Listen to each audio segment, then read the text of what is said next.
Reptichip sets the standard for reptile substrates. Made from the highest quality coconut available anywhere in the world, Reptichip allows enthusiasts and keepers to provide their reptiles with the necessary humidity and thermoregulation required for your animals to thrive. You can support the podcast by heading to reptichip.com/snakeboy or visit the link in the description below.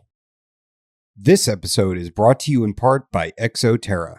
If you're as passionate about reptiles and amphibians as I am, you know that quality matters. I use Exoterra products on all my reptile and amphibian enclosures, which is why I'm excited to be partnering with them. From naturalistic decor to innovative lighting and enclosures of all sizes, Exoterra has everything you need for your cold-blooded companions. Exoterra, make your reptiles feel at home. This episode is brought to you in part by Unlimited Exotic Pets. Every day is Veranda Day for Nick Lillis, and it shows. At Unlimited Exotic Pets, Nick produces high-quality monitor lizards with a deep commitment to ethical care practices and top-tier nutrition. These aren't just pets. They're responsibly bred, ethically raised animals. Whether you're looking for a new companion, starting a breeding project, or anything in between, Nick has you covered. Unlimited Exotic Pets, keeping and breeding quality without limitations. This is the Expert and the Idiot podcast. If you like the show and you'd like to support us, there's a link to our Patreon in the description below. Some benefits include getting access to new episodes up to a month in advance. There's also links to USARK and USARK Florida. If you're not already a member, please sign up. Enjoy the show.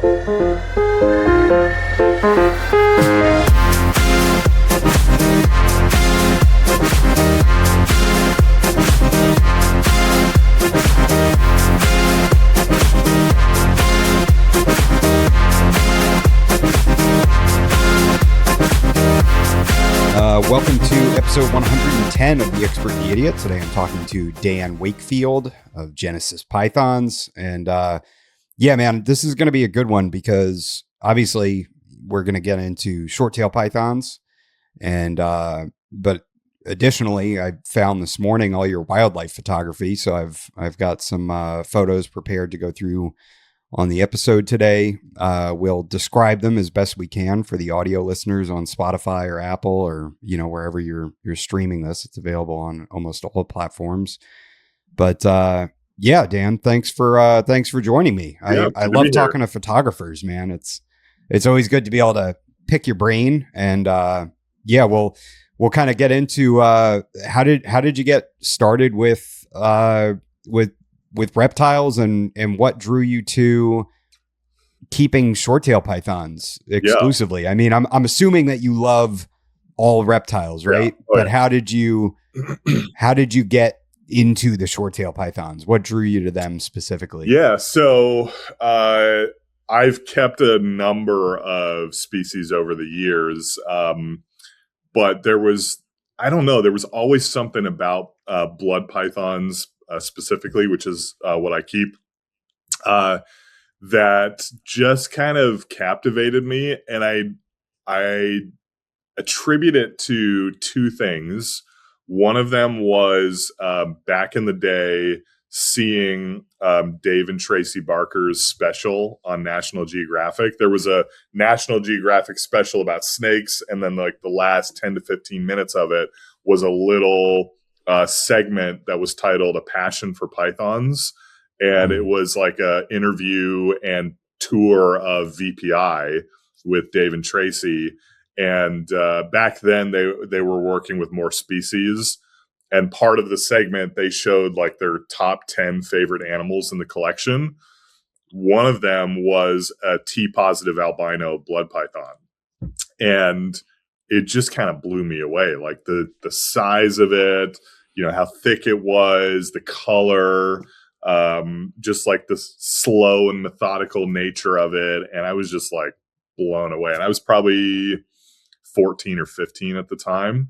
And it just kind of left an impression on me. And then through my subscription to Reptiles magazine, it was either that snake or one of their other ones, but that was on the cover of reptiles was this T positive albino blood python, and then a whole article about them. And it was just like fueled that interest in them.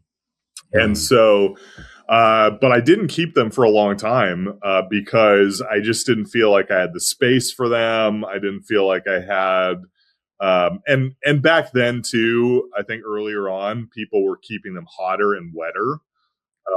And I just didn't feel like I had the ability to keep them as humid as we thought we needed to keep them back then and stuff like that. So I just kind of steered away from them. And I actually, for 10 years in the early 2000s, bred ball pythons, and was pretty successful with that. I was living up in Canada at the time, so I'm from Canada originally. So I had my business up in Canada at the time. I was as far as I know, I was the first person in Canada to produce the Phantom ball python. I imported it from Ralph Davis back in like 2008 or something like that. Was the first person to produce them in Canada, produced a world first, a Phantom Calico Fire back in the day. And just had some real success with it, but ultimately decided to get out of it. We were moving to the States, and just some life changes there, and so I decided to get out of it for the time being. And so just kept a few other things off and on: corn snakes, Western hognose, a few other odds and ends. And then it was like 4 or 5 years ago that I was starting to think, kind of having the itch to start keeping again and to start breeding stuff again. And I just was drawn right back to blood pythons. And it was like, I've got the means now. I've got the space to keep them in.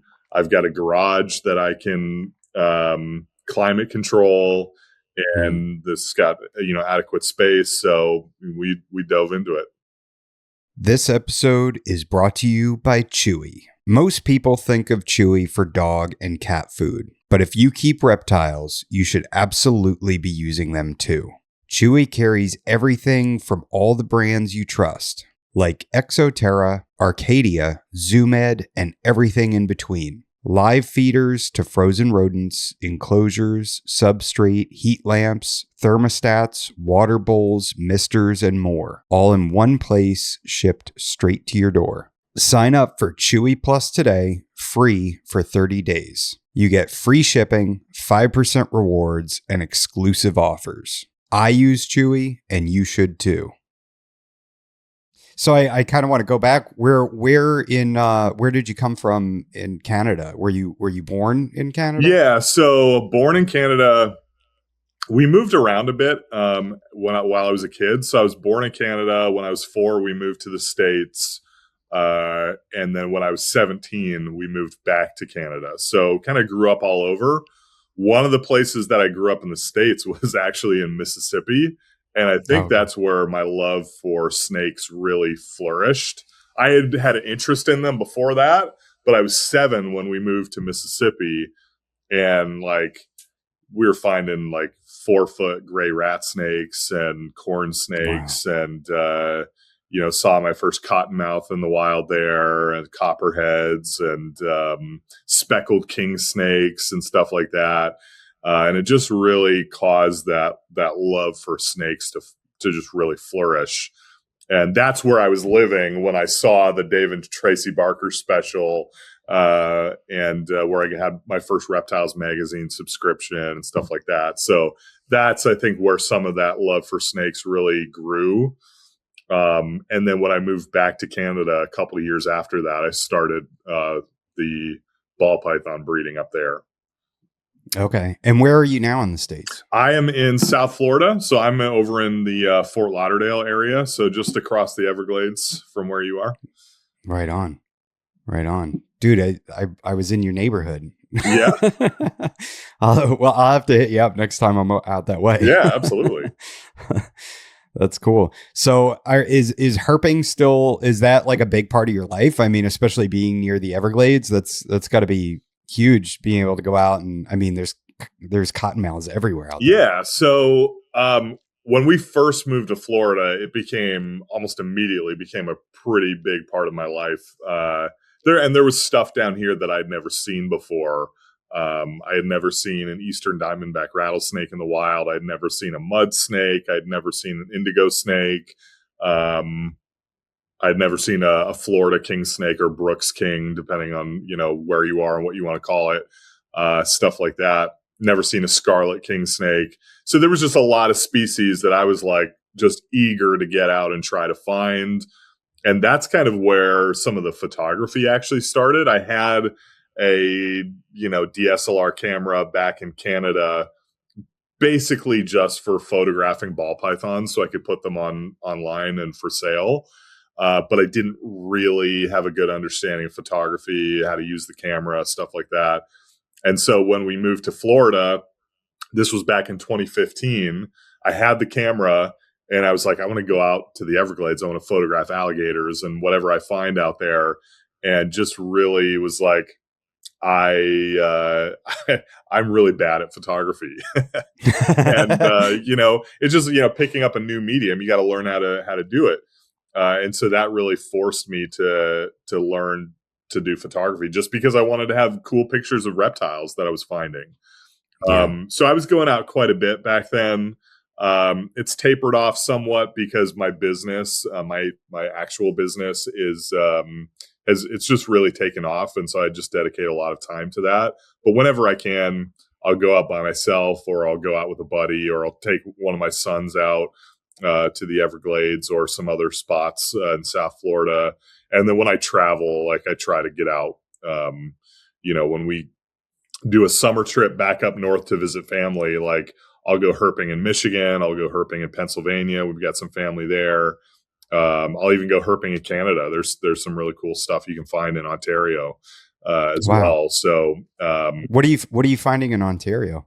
Fox snakes, eastern fox snakes. I've seen eastern Massasauga rattlesnake in Ontario in the past.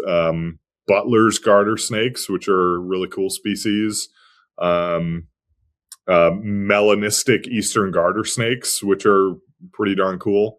Yeah, it sounds cool. And stuff like that. So, and then similar stuff in Michigan, timber rattlesnakes in Pennsylvania. So there's like, whenever I have the chance and I'm not as busy with work, like I'm trying to get out there and see stuff.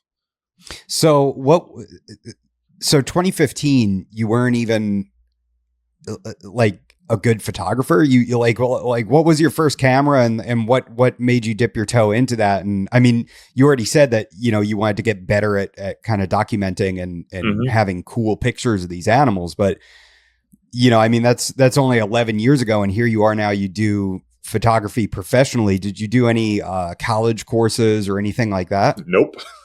I love hearing that, dude. Yeah. I love hearing that. So my degree is in biology, and I used to be a high school science teacher.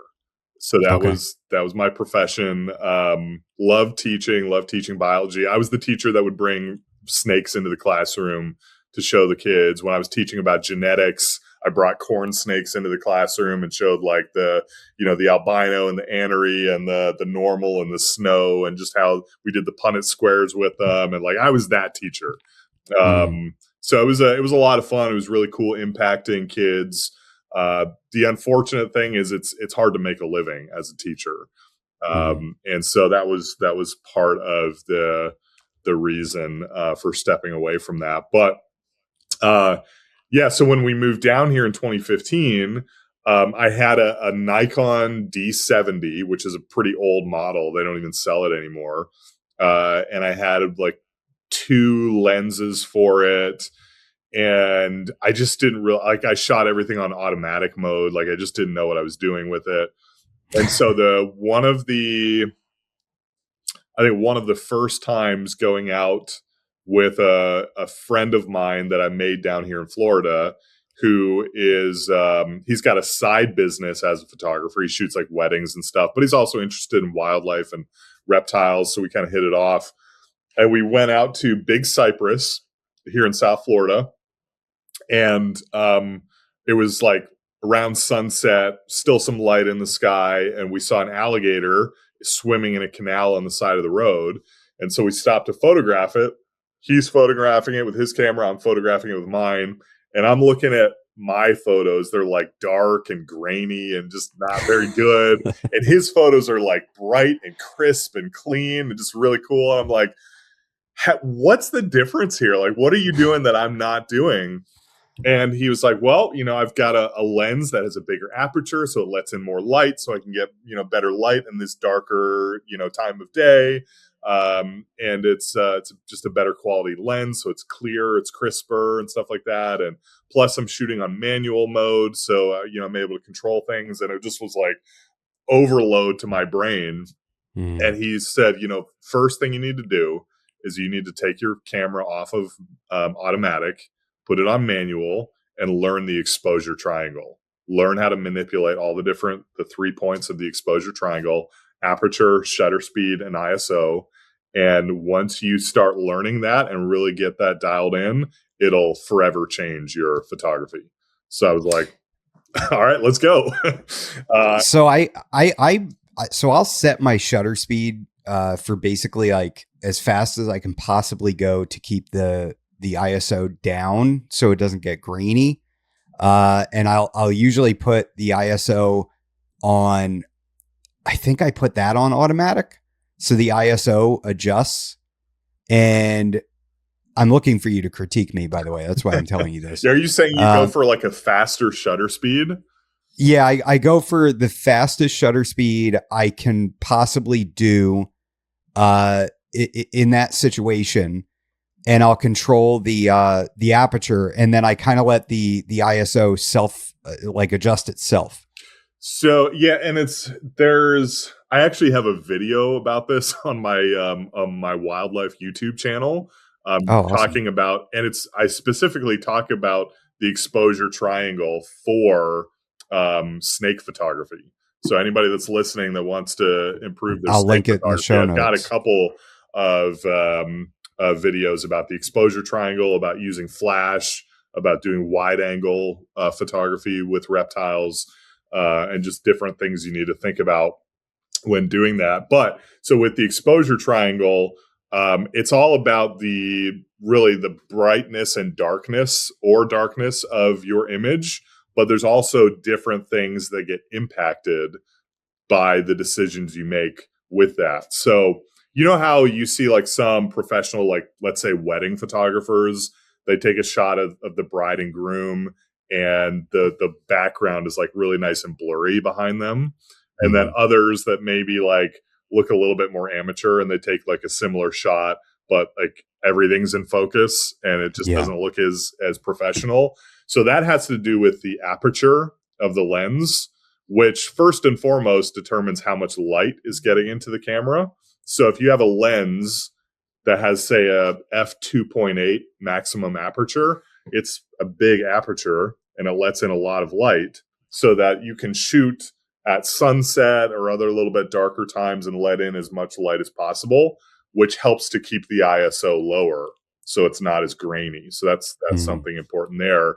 But another kind of offshoot of that aperture is that the bigger the aperture is, the more blurry and out of focus the background is going to be. When you have a smaller aperture, and keep in mind with aperture, the numbers are inverted. So 2.8 is a big aperture. 6.3 is a small aperture. Lets in less light, and it also makes more stuff in focus, let's say. So it doesn't blur the background as nicely. Shutter speed also controls how much light is coming in. If you have a slow shutter speed, so the shutter is open for longer, it lets in more light. If you have a fast shutter speed, the shutter's open for just like a blink of an eye or less, it lets in less light. So that helps to control the exposure as well. But there's also an offshoot of motion blur. So if you have a slower shutter speed and you either have shaky hands, or if you're photographing somebody walking and you've got a really slow shutter speed, the photo's going to be blurry. Sometimes, though, artistically, maybe you want that. Maybe you're going for a shot with something blurred. Or like if you see a shot of a car that's in motion and the car is sharp, but everything around it is like blurred and like, there's motion blur with it. That's intentional. That's to show, it helps show movement. If you take a shot of a car moving with a really fast shutter speed and it freezes the motion, it essentially looks like the car's parked because the wheels aren't moving at that point. So there's times that maybe you want that motion blur to show the movement and stuff like that.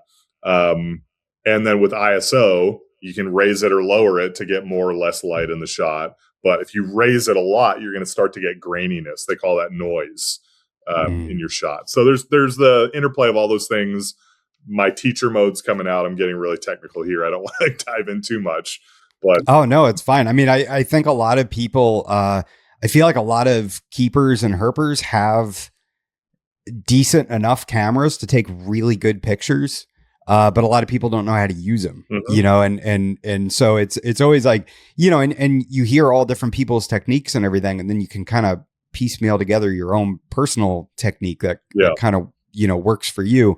I know that, like me, I try to make the shutter like as fast as I can, so that way the animal doesn't have that blur if they are moving around, kind of exploring their environment or whatever. Maybe it's, like sometimes I'll just take a stick and put that up and put the animal on it, and it's so like, what is do you have like an ideal shutter speed when you're like photographing a snake or something? Yeah. I mean, again, it depends on the situation, what I'm trying to do, but most cameras, if you're using like an external flash with your camera to get a little bit more light on the animal, most cameras, unless you have a super expensive like strobe setup, which most people don't have. So if you're just using a regular off-camera flash, most cameras have a sync speed that doesn't allow you to go faster than like 1/200th of a second. So if you start to go more than that, you start to get like a weird dark band across the bottom of your photo. And that's because it's not syncing properly with the shutter. And so you've got to keep it to like 1/200th of a second or slower. But the thing that happens is, because a lot of times if you're photographing in a dark room and you're using a little pop of flash to illuminate, the pop of flash is really fast.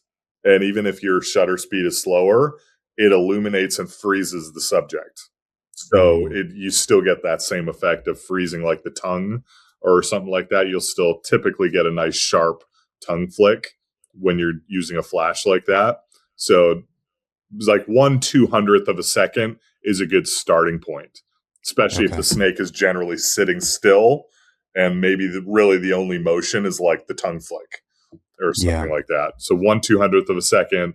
The ISO is going to be dependent on like what you're trying to do. Are you trying to include like the environment in the shot, or are you trying to like black out everything and just have the snake illuminated with the flash?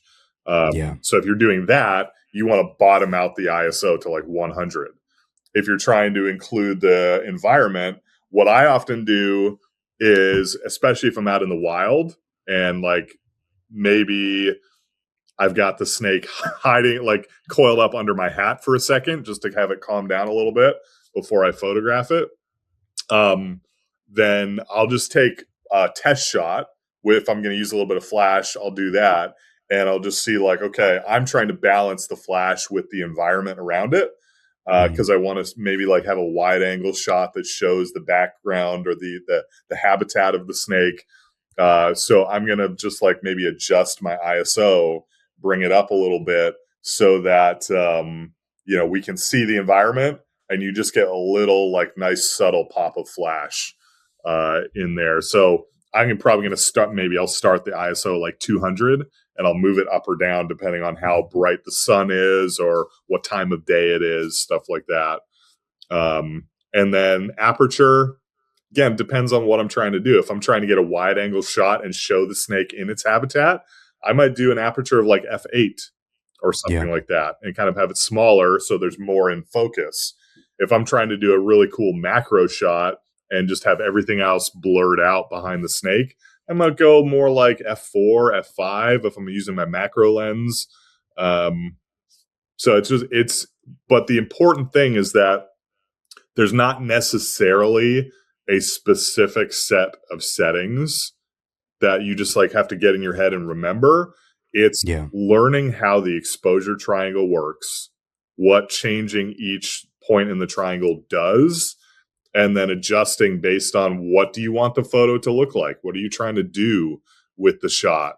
That's more important than knowing like a particular, because when I was doing it, when I was learning, I wasn't thinking like, what are the exact right settings? I think I maybe started that way, but then quickly learned like it's going to change based on the setting or what I'm trying to capture.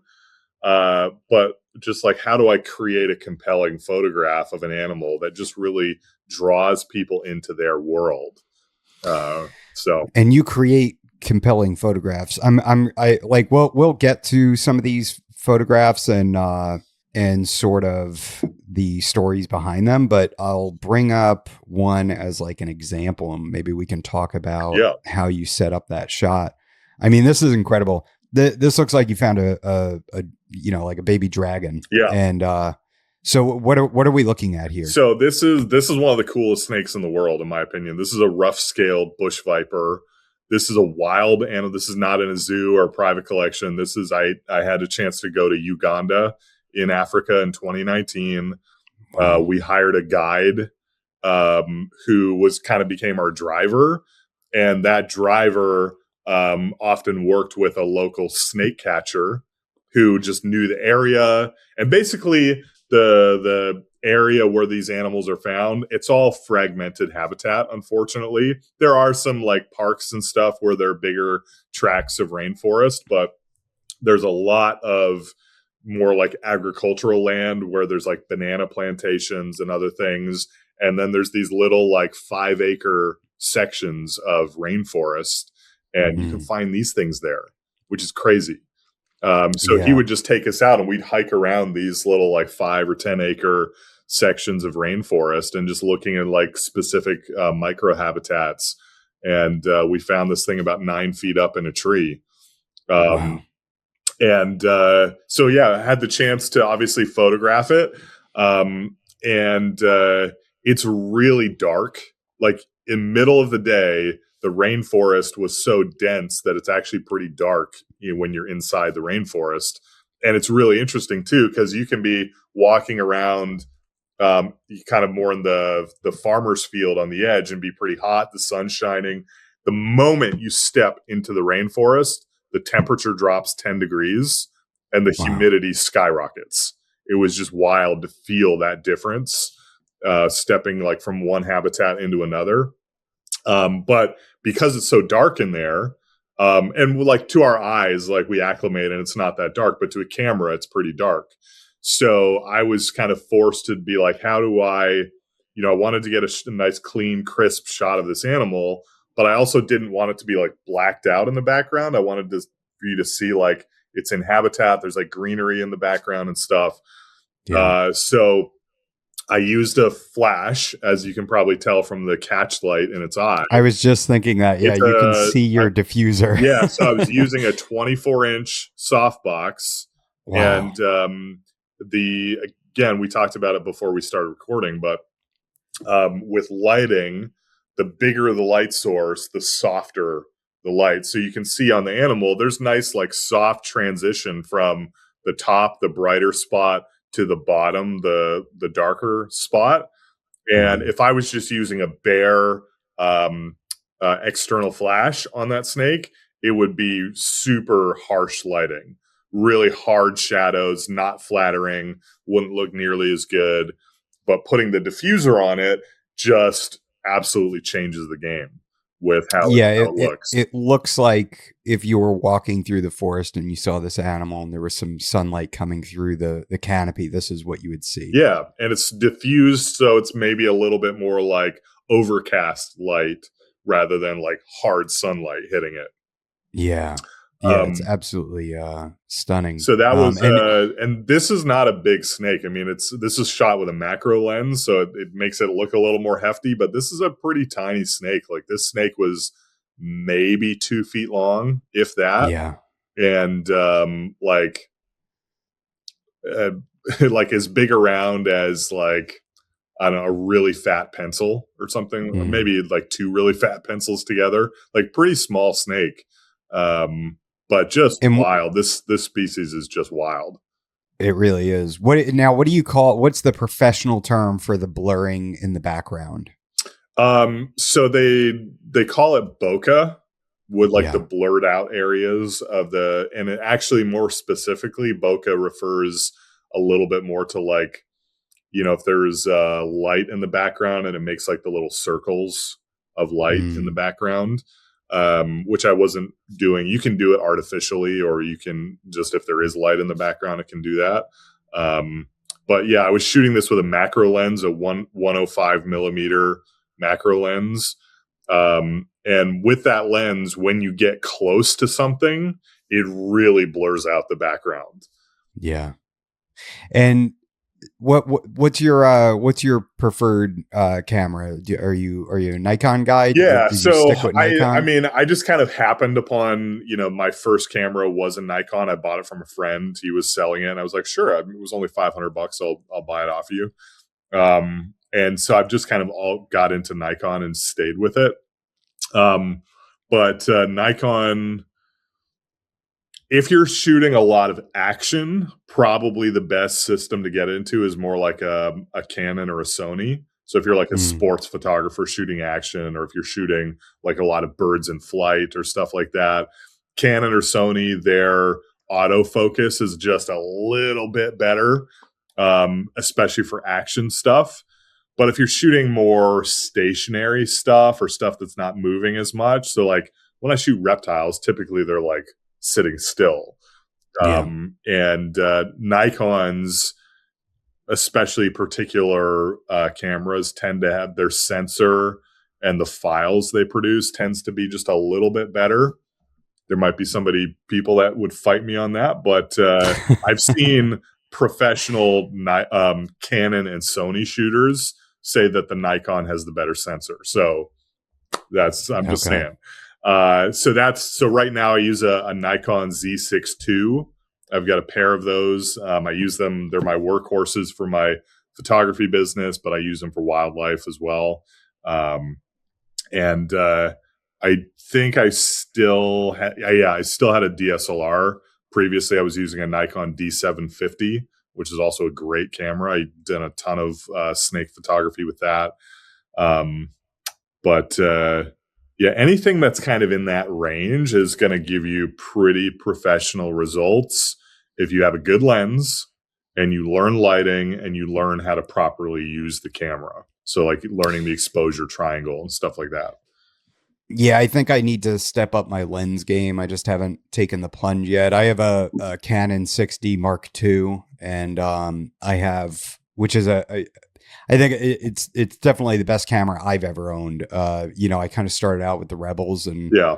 and moved up, but I used their nifty 50 lens, their prime 50 millimeter Uh-huh. lens, which has been okay, but I think I could do a lot better with snake photography. Yeah, just 50 millimeter, unless it's a macro lens, which most 50s are not macros. Yeah, you're going to be more limited. You're not going to be able to get a shot this close with a 50, because part of the problem, different lenses have what's called a minimum focusing distance. Mm-hmm. And once you get closer than that, the camera can't focus on what's closer than that distance. So a 50 millimeter lens doesn't have a super close minimum focus distance. So you're never going to be able to get a shot like this where you get close enough. Whereas a macro lens, like for Nikon, the 105 millimeter macro, it has a 1 or 2 inch minimum focus distance. But dude, you can stick a lens like right in this snake's face, safely, of course. But it'll still focus. So you'll be able to get really tight macro shots, with tons of detail in them because of that. So I need to get me a macro lens. That's Yeah, if what you're I doing need to snake do. photography and you want to get really tight profile shots like this, like there's nothing better. Yeah, because otherwise, like with the 50, I'm taking it basically as close as I can get, right, with that minimum focus uh distance, and then I'm cropping it, Yeah. so I'm losing a lot, Yeah, so you lose a lot of resolution when you do that. Yep. If you shoot with a high enough res camera, you can afford to crop somewhat. Like this shot is cropped a little bit, but it's Hmm. still like really sharp, really high definition. Um, and It's cropped enough to save your fingers. yeah, well, I've got some tips and tricks for doing stuff like that as well. Okay. Right on. So do you have like a hand protector, or like what do you use? So when I'm shooting the macro shots, typically because it's a 105 millimeter, it allows you to like be a little bit in tighter to the animal without getting within striking distance typically. So I Hmm. don't typically, I just like try to like use slow movements, be careful, watch what I'm doing, stuff like that. It's when I do the wide angle shots with my fisheye lens that you've got to, in order to get the shot, you've got to be like 3 inches from the animal. And Yeah. so I've devised some ways, some tricks for not getting bitten while in the field in the middle of Africa, where you do not want to get tagged by an Atheris or a Bitis. Yeah. Wow. So basically, stay away from the more wide angle stuff if you're working with venomous subjects. Well, no, because I've got some shots in there. I don't know if you screenshotted any of those ones, but I've got some shots where I was like 3 inches from a gaboon viper in the middle of Oh my Africa. word. And so essentially what I've done is I created a shield that goes around my lens Okay. where there's it's essentially like a hard plastic surface, and it's got a little hole cut in the bottom where the only way to attach it to the camera is to take the lens off, put the back end of the lens through it, and then attach the camera on the other side. So Mm. there's no way it's going to fall off while you're photographing. Obviously, very important. And then it's essentially creates a barrier, a shield that's in between my hands and my face and the snake on the other side. And it's still like, obviously, it doesn't remove the need for caution or, being really careful around these animals. Obviously, there's, I do not guarantee that if somebody tries this, they will not get bitten. So, disclaimer, like, you do this at your own risk. But Yeah. by doing this, and then what I'll do is I'll start out like maybe 1.5 to 2 feet away from the animal, and I'll just get down, basically be laying on the ground, and I'll like take a shot, and then I'll move like slowly, like a couple inches forward, and then I'll take Mm. another shot, and then slowly a couple inches forward. So what I'm doing is I'm getting like the voucher shots to make sure I get something. And then Mm. I just keep slowly inching my way forward until like I'm essentially right in this snake's face. And Wow. some of my best, most compelling wildlife shots are I'm like 3 inches from the animal's face. And Jeez. I've actually, to this day, I've never had one of them strike at the camera or shield. Because Knock on like I some wood, said, buddy. I'm not just throwing it in their face. Like I'm starting like 2 feet away and then Yeah. slowly like inching my way. That's one of them. I was Yeah. So literally this, like the reason you feel like you're right there in that shot is because I was right there in that. you're a madman. So you are right in front of a gaboon viper, Yep, and this is in the wild. This is correct. in That's a Africa. fully wild 4 foot long gaboon viper Wow. in Uganda. You know what they look like? They remind me of copperheads that have been like crossed with a blood python. Like they, Kind of. And this they, is my favorite. I know a lot of people, like the people that keep them in captivity, everybody goes crazy for the West African gaboons because they have a little more horns on their nose. But Yeah. dude, the East African gaboons, they've got the double eye stripe, and I love that about them. Mm. So yeah, I kind of want to describe this picture. I mean, imagine a giant gaboon viper with its head right in your face, and the background is pretty well in focus. I mean, you can really make out that it's in the middle of sort of a jungle. There's just foliage and leaves everywhere and leaf litter. And how well mannered was this animal? Was he pretty upset that you were there, or was he fairly laid back? So most of the time, it was super laid back. For the most part, most of what we got was hissing. Hmm. And when it was coiled up like that, this is not in situ. I did get a shot of it in situ, which is like a macro close up shot of its face, which I love.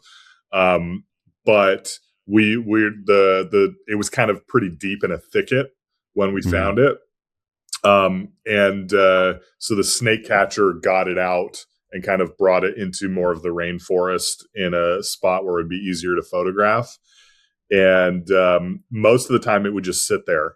And it was crazy because, like, I've never seen a snake sit that motionless. But the only thing that wasn't motionless was the eyes. The eyes were darting back and forth, looking, following our movements. Every once in a while we'd get a tongue flick. But most of it was just the eye moving, following us. But my buddy who I was with was doing a similar thing. He kind of had a shield set up to get a wide angle shot as well. And one time he made too sudden of a movement while he was close to it, and it struck at his plastic shield, and it hit the plastic shield, and it sounded like somebody was hitting it with a baseball bat. Jeez. Like, it was just like the power behind that strike was just wild. That would be very unsettling. So he did that first. So when I got my shots, I was like super, like, just like inch at a time, getting a little closer and stuff like that. So I never had it strike at me, but I got some. If you check out my wildlife channel, Wakefield Wildlife on YouTube, I've got some venomous snakes of Uganda video that I shot while over there. And I got some really cool shot of the gaboon viper moving and crawling back into the rainforest. It's just such a crazy animal. And when you guys came across that beast of a snake, was it under leaf litter? Was it really well camouflaged? Was it hidden? So we were working with, like I said, we were working with a couple of locals, and one of the locals had spotted it basking on the edge of a thicket. I never really considered the gaboon viper to be a basking snake, but apparently, because it doesn't warm up that much in the rainforest, it stays pretty cool all the time. And we're at pretty decent elevation. Like, even these more lowland rainforests are like at 3,000 feet elevation, 4,000 feet elevation, that sort of thing. So because you're high up and you're in this dense rainforest, it doesn't get much above like 70, 75 in there. So they'll find a little patch of sunlight and just go and coil up and like warm up a little bit. So one of these locals had spotted it at the edge of a thicket, kind of on the outskirt of one of these rainforest patches. And he kind of started walking back towards us and calling out to us. And this particular local, he didn't speak English very well, but he knew all the Latin names of the snakes. And he started running back toward us, yelling "Gabonica." And I was like, "Are you kidding me?" And so I ran back with him. And by the time we got there, it was gone. I was like, no, like it was literally my number one bucket list snake to see in the entire world. So I was like, there's no chance that it's gone. And so he had seen it on the edge of a thicket. And when we went back, it wasn't there. So he was like, I'm going to go around the other side of the thicket with a machete. You stay here. And I'm going to start like kind of chopping or pushing my way into the thicket and seeing what we can find. And he found it. He called out to me and said, like, come in. And you can see it in my video because I had my phone out and was recording. I like pushed and I was walking or almost crawling, pushing my way into this thicket because it was living up to its name. It was thick, and getting in, and I was like, I don't see this thing. Where is it? And he's like, stop right there. And I was like, what? He said, it's like almost at your feet. And I look down, and you can just barely see this little patch of scales like under this grass and leaves and stuff. And just this massive gaboon viper. It was just the wildest thing. And so he like took a couple of the grasses and leaves off, and I got an in situ shot. Hadn't moved at all, and just got a shot. I like went around the other side and got a shot of it, like down ground level, like looking right at its face, staring out from the grass. It's one of my favorite shots of it. But it was just like, dude, my heart was pounding. It was just the biggest adrenaline rush ever. Oh, I bet. Yeah, it's so cool coming across venomous in the wild, and just knowing that the damage that they could potentially do, it's like, we cannot get bitten by this thing. Like, this is getting bit by an Atheris, pretty risky, obviously, but getting nailed by a gaboon in the middle of Africa, it's like, okay, we like everywhere we went, like I was wearing snake proof boots that like came up, mid calf and everything, because you just don't know where you're stepping in some of those spots. And I was like, at least I'm going to be protected in that way from the stuff that I can't see. And then we'll just try to be as careful as we can be when we're photographing stuff. Yeah. What other, I mean, I since we're talking about it, like, how did you end up in Uganda? Like, was that like I mean, I know that you said that was one of your bucket list species to photograph. Was this like a dream to go to Africa? Like, how did you set that up? And did you have to get all these like vaccines and everything? Is malaria a real issue over there? Yeah. Well, I'll start by saying that, as a kid growing up as somebody loving snakes, like there's just always species that you're like, I want to see that in the wild. Probably never going to happen, but a guy can dream, right? And for a long time, it just stayed that way. Like I was like, I'd go to Africa and do a safari, but I wouldn't even know where to start with looking for a gaboon or something like that. And two things happened that made me realize it was a possibility. One was my brother-in-law and his wife, they went and lived in Uganda for like 6 years. And They lived in the capital city. They were involved with like a teaching ministry, and his wife worked at the international school, which is like the school that the ambassadors send their kids to and stuff. And she started like this special ed program in the school. And he was doing some architecture work and stuff. So they were like the adventurous ones that went and lived over there. So that was thing number one. It was like, now I have a connection there. And then thing number two was I saw this European couple that I followed on Instagram that they kind of went all over the world doing herping, doing different herping trips and stuff. And they would always do like a blog post with all their pictures. And they went to Uganda and they found a gaboon viper, and they found like all the things. They found a rhino viper and everything. And so I was like, and they had used a guide. So I reached out to them and said like, hey, do you mind putting me in touch with the guide that you used? And they're like, no problem. Like, he was a great guy and we had a great time with him, and here's his email and everything. And I was like, this could actually happen. Like, it's within the realm of possibility. And so I started talking with my brother-in-law about it, about potentially coming over for a visit. And he was like, everything is so cheap over here. Once you can stay with us, and once you get over here, the plane ticket's expensive, but once you get over there, like, everything is dirt cheap. There's hotels are like, luxury hotels, like $40 a night or something like that. And food is super cheap and everything. So I started thinking about it. I started talking to my buddy about it. And we made a plan and we made it happen. So we had to, there was a good amount of stuff that we had to do. We had to get vaccinated a couple different ways. So we had to get they will not let you in the country if you do not have a yellow fever vaccine. That is a requirement to go to Uganda. They check it at the airport, and they'll like turn you away if you don't have that.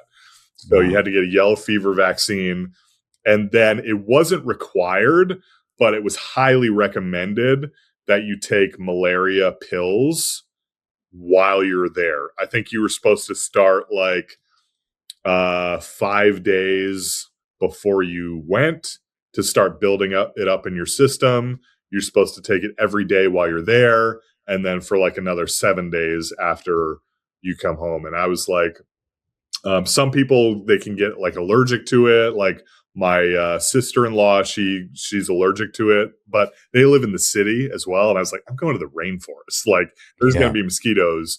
And so I was like, I'm going to try it, and hopefully I'm not allergic to it. And so I did. So this big like horse pill malaria thing. And so I took it, and thankfully no side effects. But it just gave me some peace of mind. Like malaria is no joke. Sure.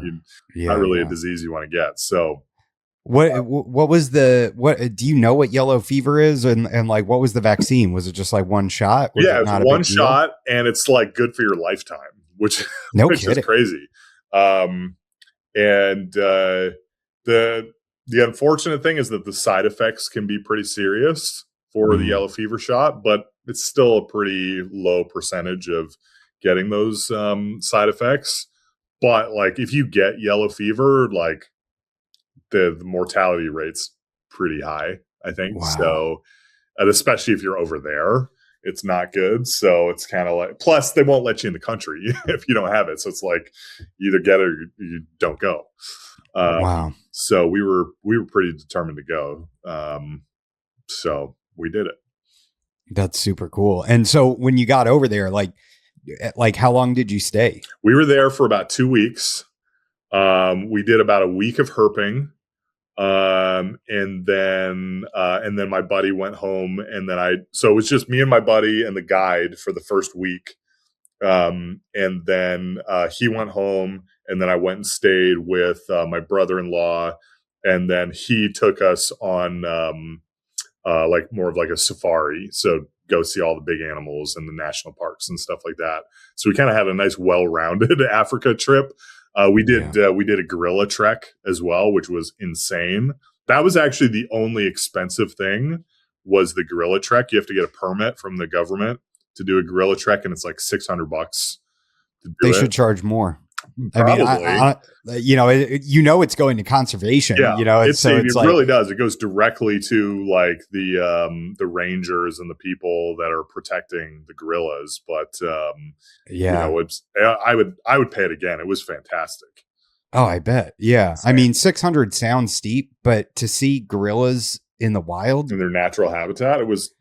That's not that much. They take you in a group there were more rangers in the group than there was like 6 of us, and there was like 8 or 10 of rangers. A couple of them had AK-47s. Sure. And which I don't think they were to shoot a gorilla. If a gorilla I think they were like to just fire in the air, or if they saw a poacher or something. I don't think they would shoot a gorilla, honestly. Yeah. But they take you to them. They hike you to like a habituated family group, and you get an hour. You get 1 hour once you get there. Cow. So wait a minute. So you're not in a vehicle. You're driving and then hiking in? So they'll like drive you to like the closest point on the road to like get to where the family group is. And the family groups move. So they actually have scouts out that are looking for the family groups on a particular morning. And they'll say, okay, this group is going to see this family unit. We actually had the good fortune of having a more elderly couple in our group. So they were like, oh, we're not going to make them hike very far. So they took us to the closest. So we only had like a 15-minute hike. Pretty steep uphill, though. Yeah. We're already like 8,000 feet up, because you're on the top of a mountain. Holy in cow. Rainforest, in the clouds. That's where these gorillas live. So it's like you're like in Jurassic Park, essentially. And you're hiking up this hill to even more to the top of the mountain. And then we get there, and it's like there's this gorilla family unit just hanging out and playing in the trees. And we were Jeez. literally like 5-10 feet from a silverback gorilla. No No. fence, nothing. Just, How big was it? I mean, dude, you've Was it bigger than you anticipated? it was more intimidating than I anticipated. It was, I mean, Yeah. it was a big, full grown silverback male, dude. It was a Wow. big animal. And I'd seen videos of like a silverback just walking up to one of those groups, grabbing a guy by the foot and then dragging him like 10 feet just to say, I'm in charge. And I was just, the look on the dude's face was like he almost died of panic. Thankfully, that didn't happen in our group, but I'd seen videos of that. It was like, well, I mean, go out with a bang, I guess. Yeah. I mean, honestly, that would have to be like best case scenario. Yeah. That you get the silverback grabs you and drags you around. But the thing Get your is money's that worth. they only take you to habituated family groups, which does not mean tame. It just means that they're not spooked by people. Yeah. So they don't care that you're there. They're just going about their day, eating. We saw a couple of youngsters that were like wrestling with each other. Dude, the speed that one of those adult animals can climb up a 40-foot tree is wild. Like this big, bulky animal and just climbs a 40-foot tree like it's nothing. It's just insane. Wow. That's so and you're like 9,000 feet up in the clouds with these animals. It's just the most insane thing. Like I can't recommend it highly enough. And then the guides are like, so we have to be really careful and watch out for elephants. And I was like, elephants? They're like, yeah, there are forest elephants that live up here in the mountains with these gorillas. Wow. And we don't see them that often, but they're a little bit aggressive. So we have to like make sure that we watch out for them. And they're like, yeah, when they want to go downhill, they just slide down the mountain. I was like, what? This is wild. What are we even doing right now? What was the temperature like up there? 60, 65, wow. Like 95% humidity. We were literally, like, if you see some of my shot, like wider angle shots from up there, we were literally in the clouds. It's wild. Wow. Man. And we're like along the equator, but 9,000 feet up. So it's so only like nuts. 60, 65. And like, could you smell them? Like, was there a smell? Like if you were to smell it right now, would you be like, oh yeah, that's a gorilla? I mean, not really. Just everything smelled kind of earthy, being in kind of a rainforest setting. So I didn't really feel like I smelled more when we went on like the actual safari. So when we were getting like close to an elephant herd or something, you'd like, okay, I smell that. But with the gorillas, I didn't really feel like there was a heavy scent with that. That's interesting. Yeah. Such huge, massive, strong animals, and they're like eating bugs and leaves all day. Yeah. It's nuts. They were the silverback was literally just like chowing down on vines the whole time. Just like would look over at us, grab some vines, have a bite, look away. Wow. It's just wild. And they're like critically endangered too. Yeah. Right? That's so sad. Yeah. I mean, poaching is still a real thing. So there's guys out there patrolling like all the time. It's wild. Yeah. Yeah. God. I hope that they're getting all the funding they can get. And it's, what do they call that? Ecotourism, where it like benefits the animals and conservation, and, people get to have that experience. That's such an awesome thing. Yeah, absolutely. Did that trip change you? Did it change any of your perspectives or anything, or was it just like a fun thing that you did? I mean, yeah, it's hard to like say like it changed me in this specific way. But it was just like opened my eyes to think a little bit more about travel, about going to, other countries. I know that, it's different people have different reactions for, people coming from America these days. But I felt like everybody that I met was super hospitable, like was happy that we were there. We just had the best trip. Cool. So, it was a great experience. And it made me want to travel more, honestly. That I haven't really traveled that internationally since that trip, but I'm definitely like hoping and planning for some more stuff like that. Mm. When so that was in 2019 that you made that trip? Mm-hmm. Okay, so you were only 4 years into your photography at that point, right? You kind of kicked it off in 2015 Yep. and you were taking phenomenal pictures. Have you sort of advanced further since then? Have you learned new things or do you feel like you within a couple years kind of figured it out and dialed in? I mean, I think the best position to be in as a creative is to stay humble and to realize there's Yeah. always more you can learn. And one of the things I love to do is follow photographers on Instagram that are better than me, because I'm Mm. always learning like, ooh, how'd they do that? Or how could I use my lighting to get something like that? Or that was a cool perspective. I never thought about doing something like that before. Um, so, I always feel like there's something more that I can learn. But at the same time, I feel like there are some techniques that I've learned to do really well that I just love to then apply those techniques to like a new species I've never seen before, or maybe a similar species, but I've never gotten a shot like this before of it for whatever reason. So Mm. there's definitely that. And then, I mean, with me starting this photography business, I mean, I learned a ton on the people photography side of things. Like I kind of uh, I kind of arrogantly thought when I started my business, like it's headshots. How hard could it be? And I Mm. was humbled. Like I ate crow for months Mm. because I joined a group that was run by literally the best headshot photographer in the world to learn how to do really world class headshots. And I got my butt kicked, just not in a bad way, but just in a like, I don't know as much as I thought I knew. And Yeah. even though I knew my way around a camera, I understood, lighting to an extent. This was a very, very hyper specific niche of photography that I very quickly realized how little I knew about.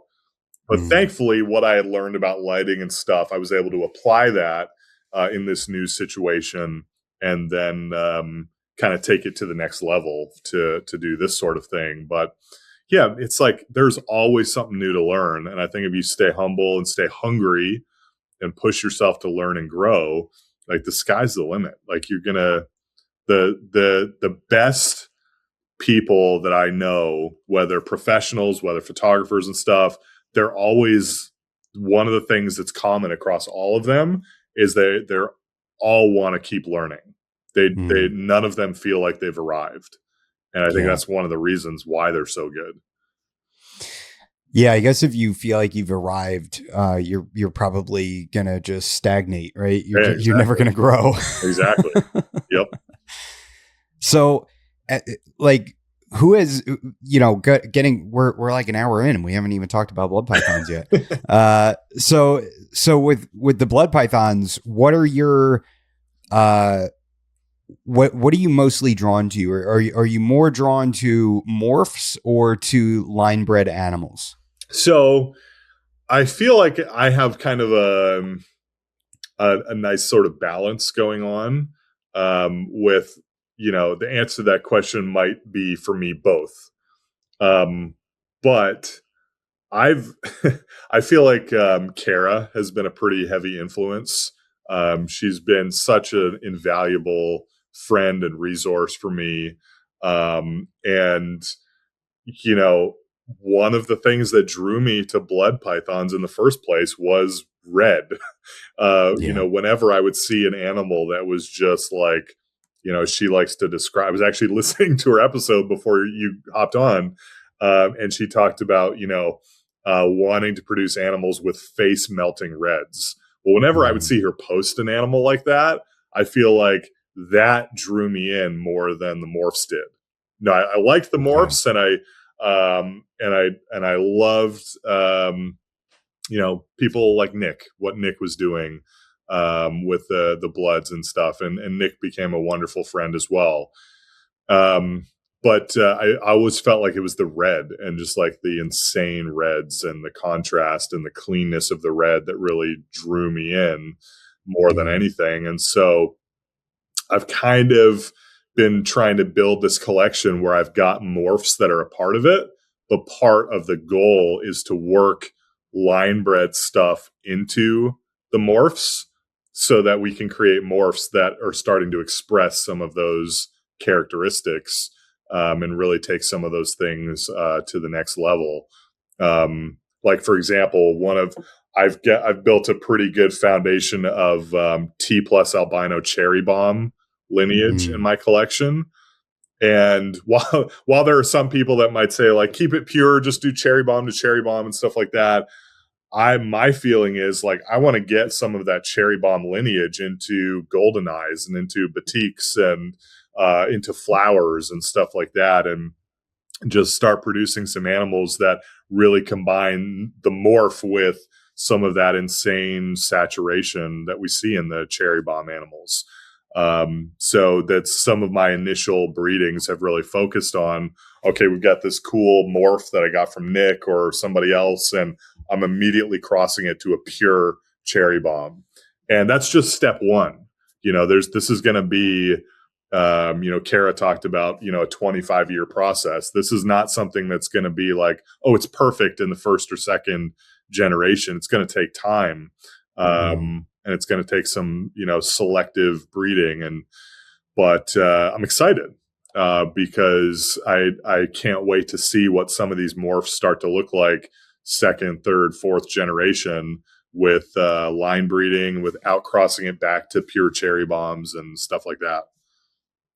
Who's been some of your mentors? I mean, obviously you mentioned Kara Norris and Nick Bottini. I mean, if you just want to talk about them or mention some of your others, I'd like to hear who are your mentors in the blood python realm, and how have they helped you or guided you or shown you a direction, or maybe even kind of given you the building blocks to do what you're doing. Yeah, absolutely. So I think Kara and Nick definitely have been the two main mentors there.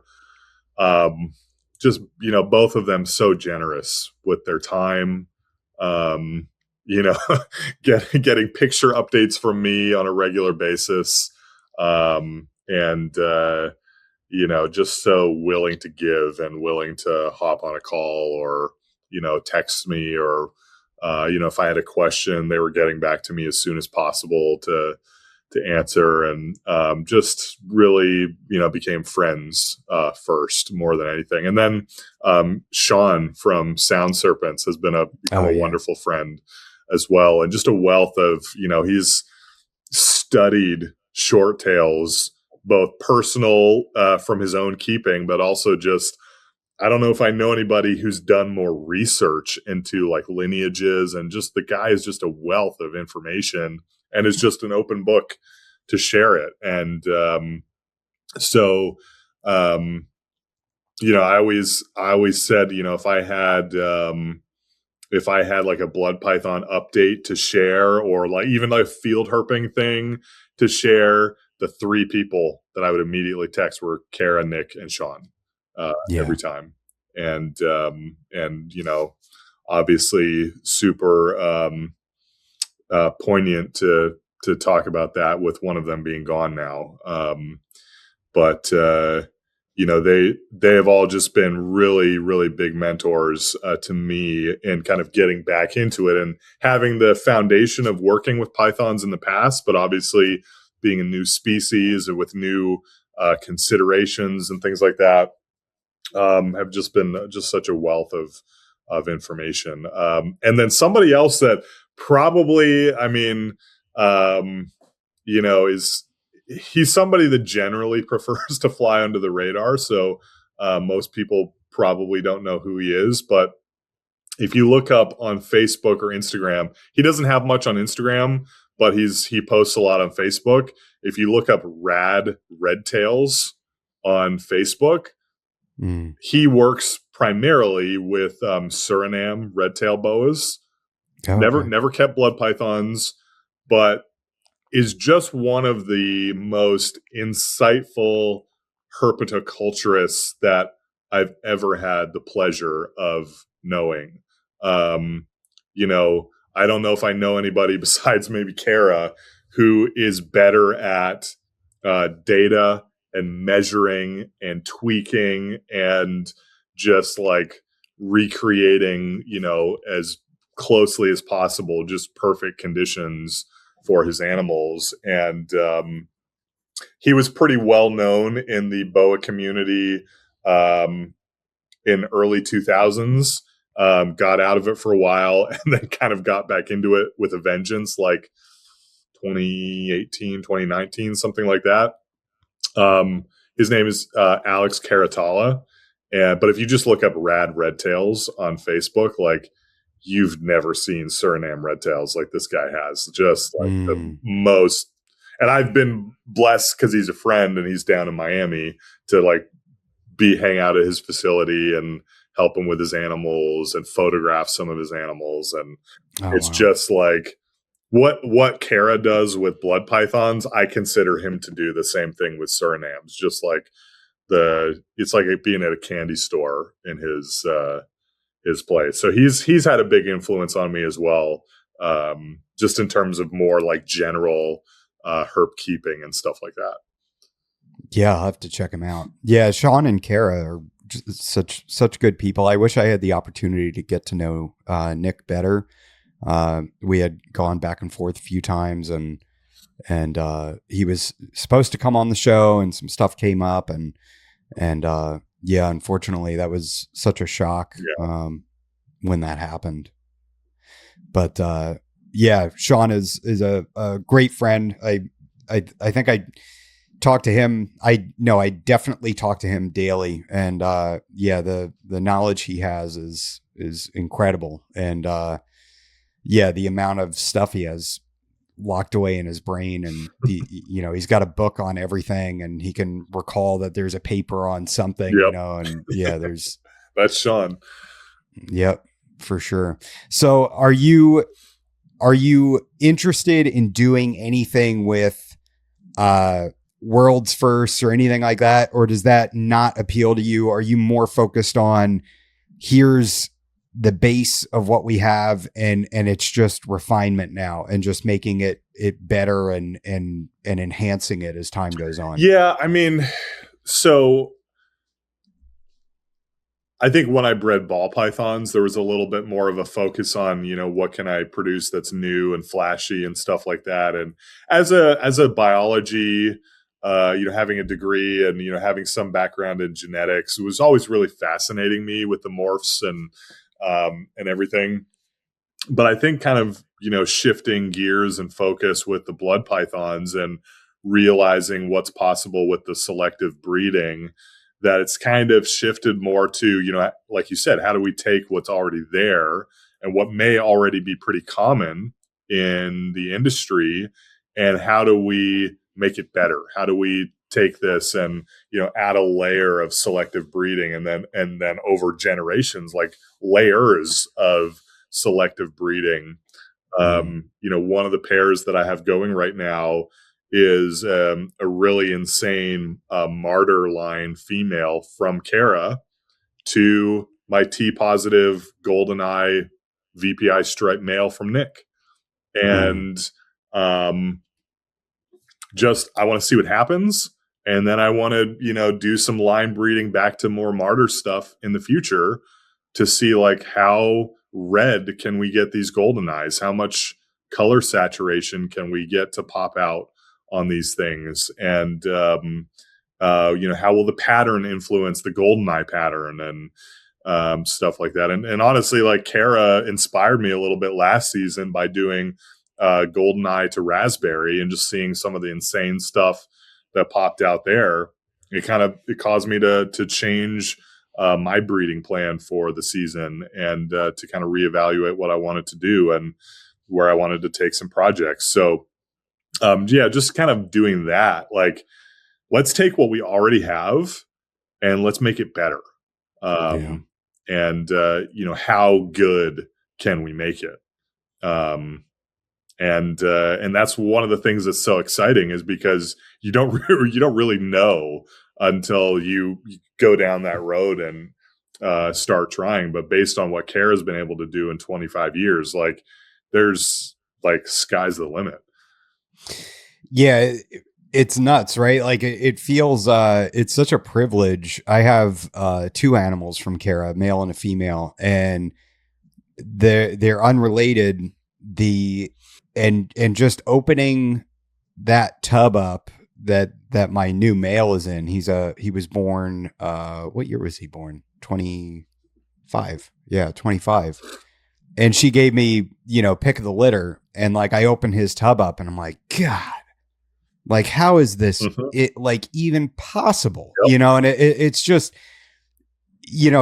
what a privilege to be able to have a friend that has put 25 years into this animal, and making it look the way it does. And I get to just, just pick it out and buy it and go pick it up. And so I'm standing on the shoulders of giants, and it's so crazy looking. It's mind boggling. It is. And it's interesting to me, kind of, as you do some of these breedings and experiment a little bit, like, what Kara has talked about in terms of like not only being able to produce red snakes, but to be able to produce red snakes consistently, and that they turn red younger and just all of that good stuff. What me kind of more starting a breeding program, and this is only my second year of producing blood pythons, hopefully, fingers crossed, but I've got some females that are looking promising so far. So here's hoping. But, last year being the first year of production for me, and, I've got plans, but we're not at the like 25 years of line breeding and stuff like that. I'm just taking two nice animals that I'm trying to be very intentional about what I put together, but it's also very much an outcross. So there's going to be more variability in the offspring and stuff like that. But just one of the things that's got me excited.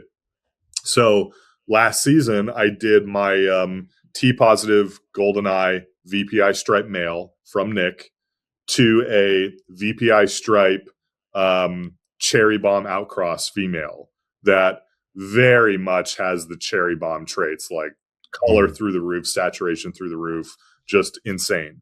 And my goal was to hopefully produce a T-positive super stripe GoldenEye with cherry bomb influence. Unfortunately, I totally missed any GoldenEyes in the clutch. Hopefully next time I try, it'll come through and the odds will swing the other way. But just one of the things that happens, obviously. But produce some really, really gorgeous VPI stripes. All of them are T-positive albino because both the parents were. Some really cool patterns in there.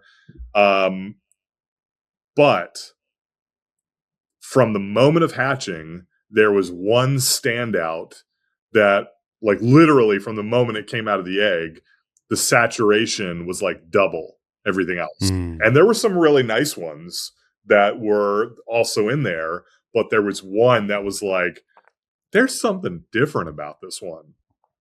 And it happens to be a male.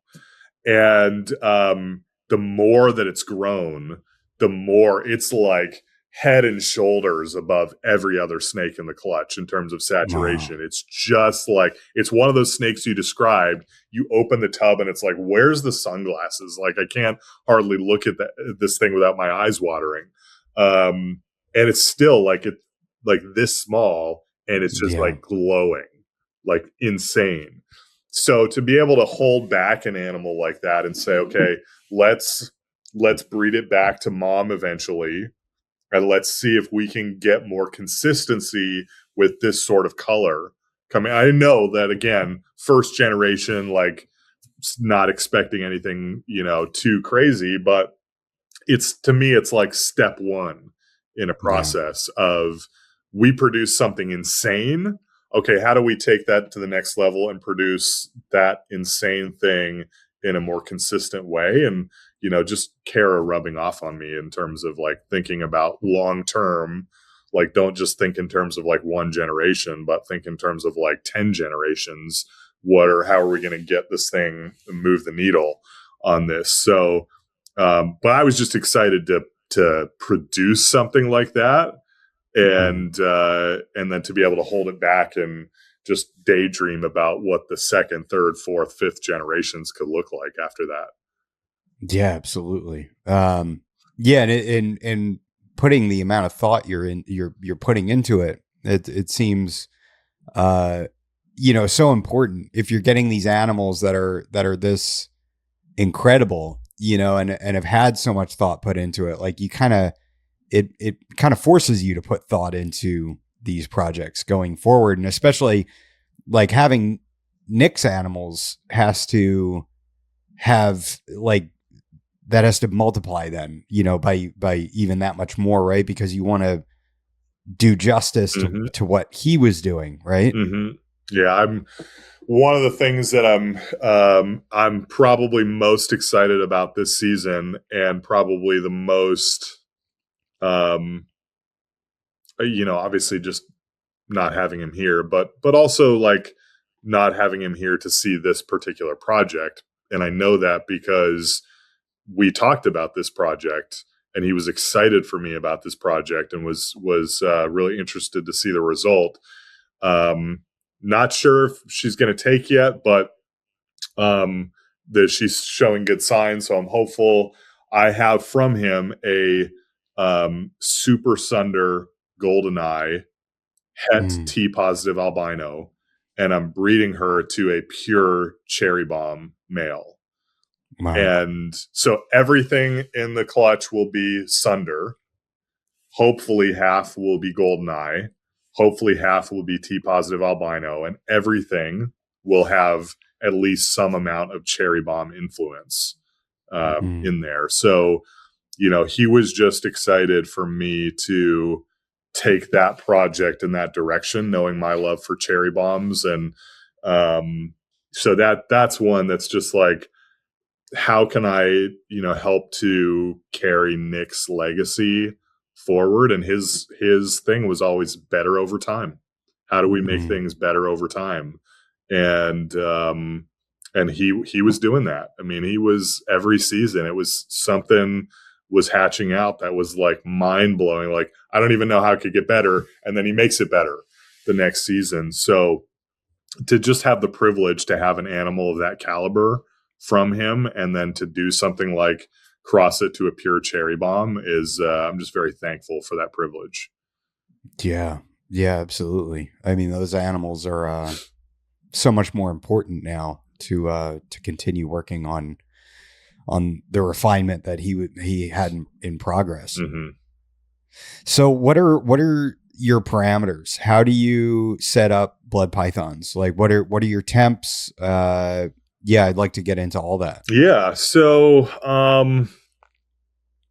again, learning, leaning heavily on mentors for this.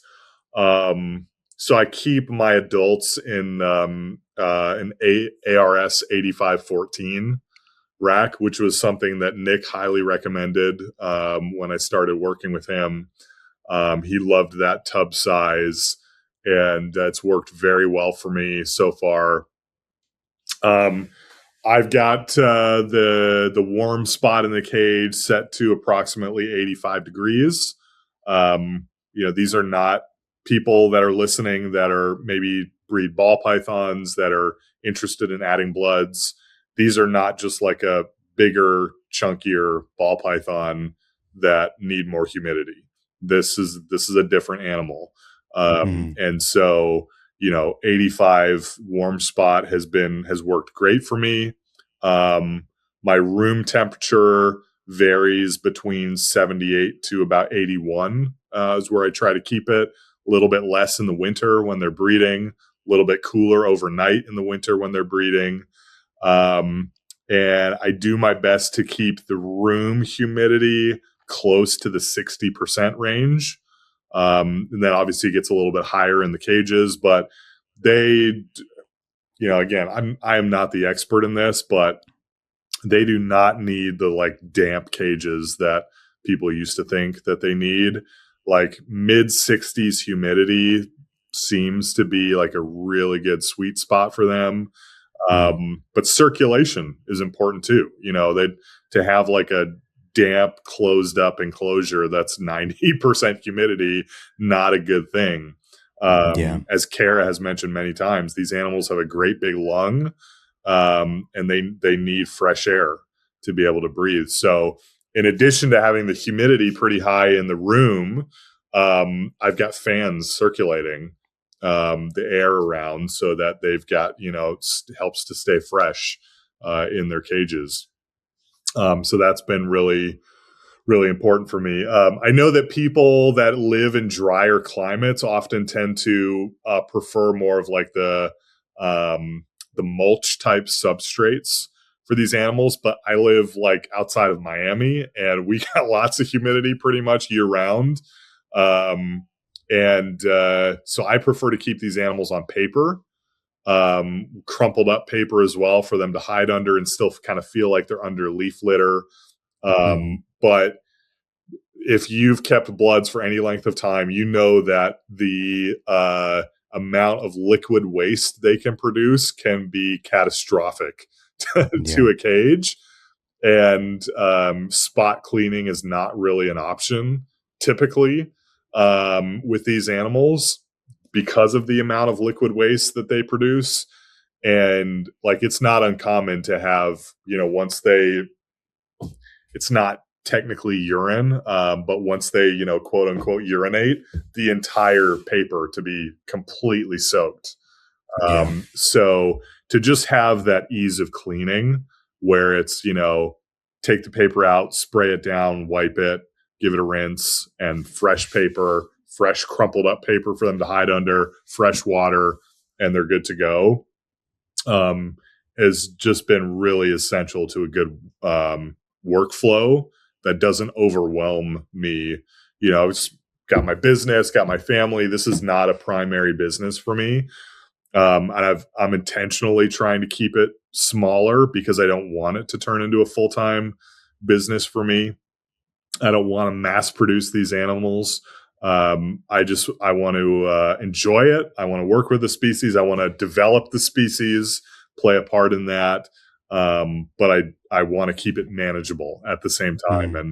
And that's something, if you're thinking about getting into bloods, you need to realize that the amount of upkeep it takes for a ball python is not the same as a blood python. Ball pythons can be quicker. Maybe there's some spot cleaning you can do, things like that. But blood pythons are just, they release, the floodgates, and you got to be prepared for that. And so it might take more time per animal. They're also like tanks and are really good at flipping water bowls. So you're going to have to deal with this. I feel like, especially with babies that have lighter water bowls, I mean, they're flipping them all the time, and you don't want them sitting on, soaked substrate forever. So, there's some maintenance that goes into that. But to me, the joys of working with the species outweigh any negatives from like more maintenance time or effort or things like that. Yeah, I keep mine on once they're out of quarantine, once they're past like the at least the mite quarantine portion, once they're past that 2-month mark, I put them on the cocoa substrate in their tubs, but I have backup tubs ready to go. So that way, when that happens, it's just pull one tub out, put them in that, put it back, and they're good to go. Yep. I don't know what that's going to be like once they go into their 4x2 enclosures. I imagine I'm going to have substrate on standby and ready to go, and just like a little dustpan or something, and take out like that whole area that, has been affected and go a little bit beyond it, because their urine has a smell to it. Very potent, and so it is. And when it's fresh, there've been a couple of times where I've caught one of like the big adults that had literally just released their liquid. And so the paper hadn't fully soaked it out yet, and it was still like sloshing around in the tub almost.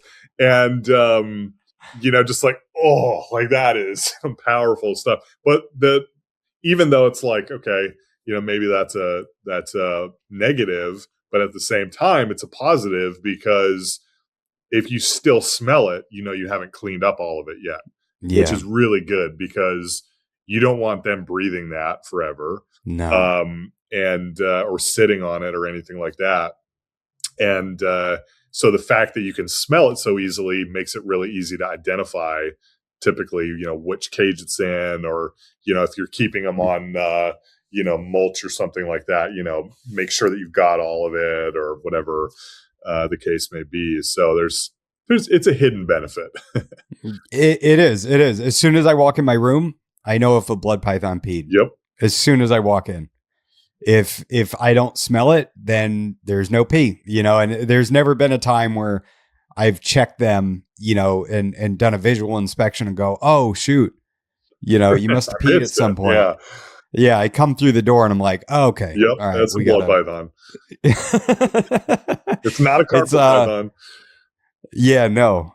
Carpet pythons, you get a dried little turd with some urate on it, and you have to hunt those out. But yeah, I recently got into the indigos, and you can smell them when you come in the room too, which is you smell it before you see it. My buddy that has a black-tailed crebo, he's like, man, if these things weren't so hard to maintain, I'd have like 10 of them, because he loves it to death. But he's like, these things are like a spray machine with their fecal matter.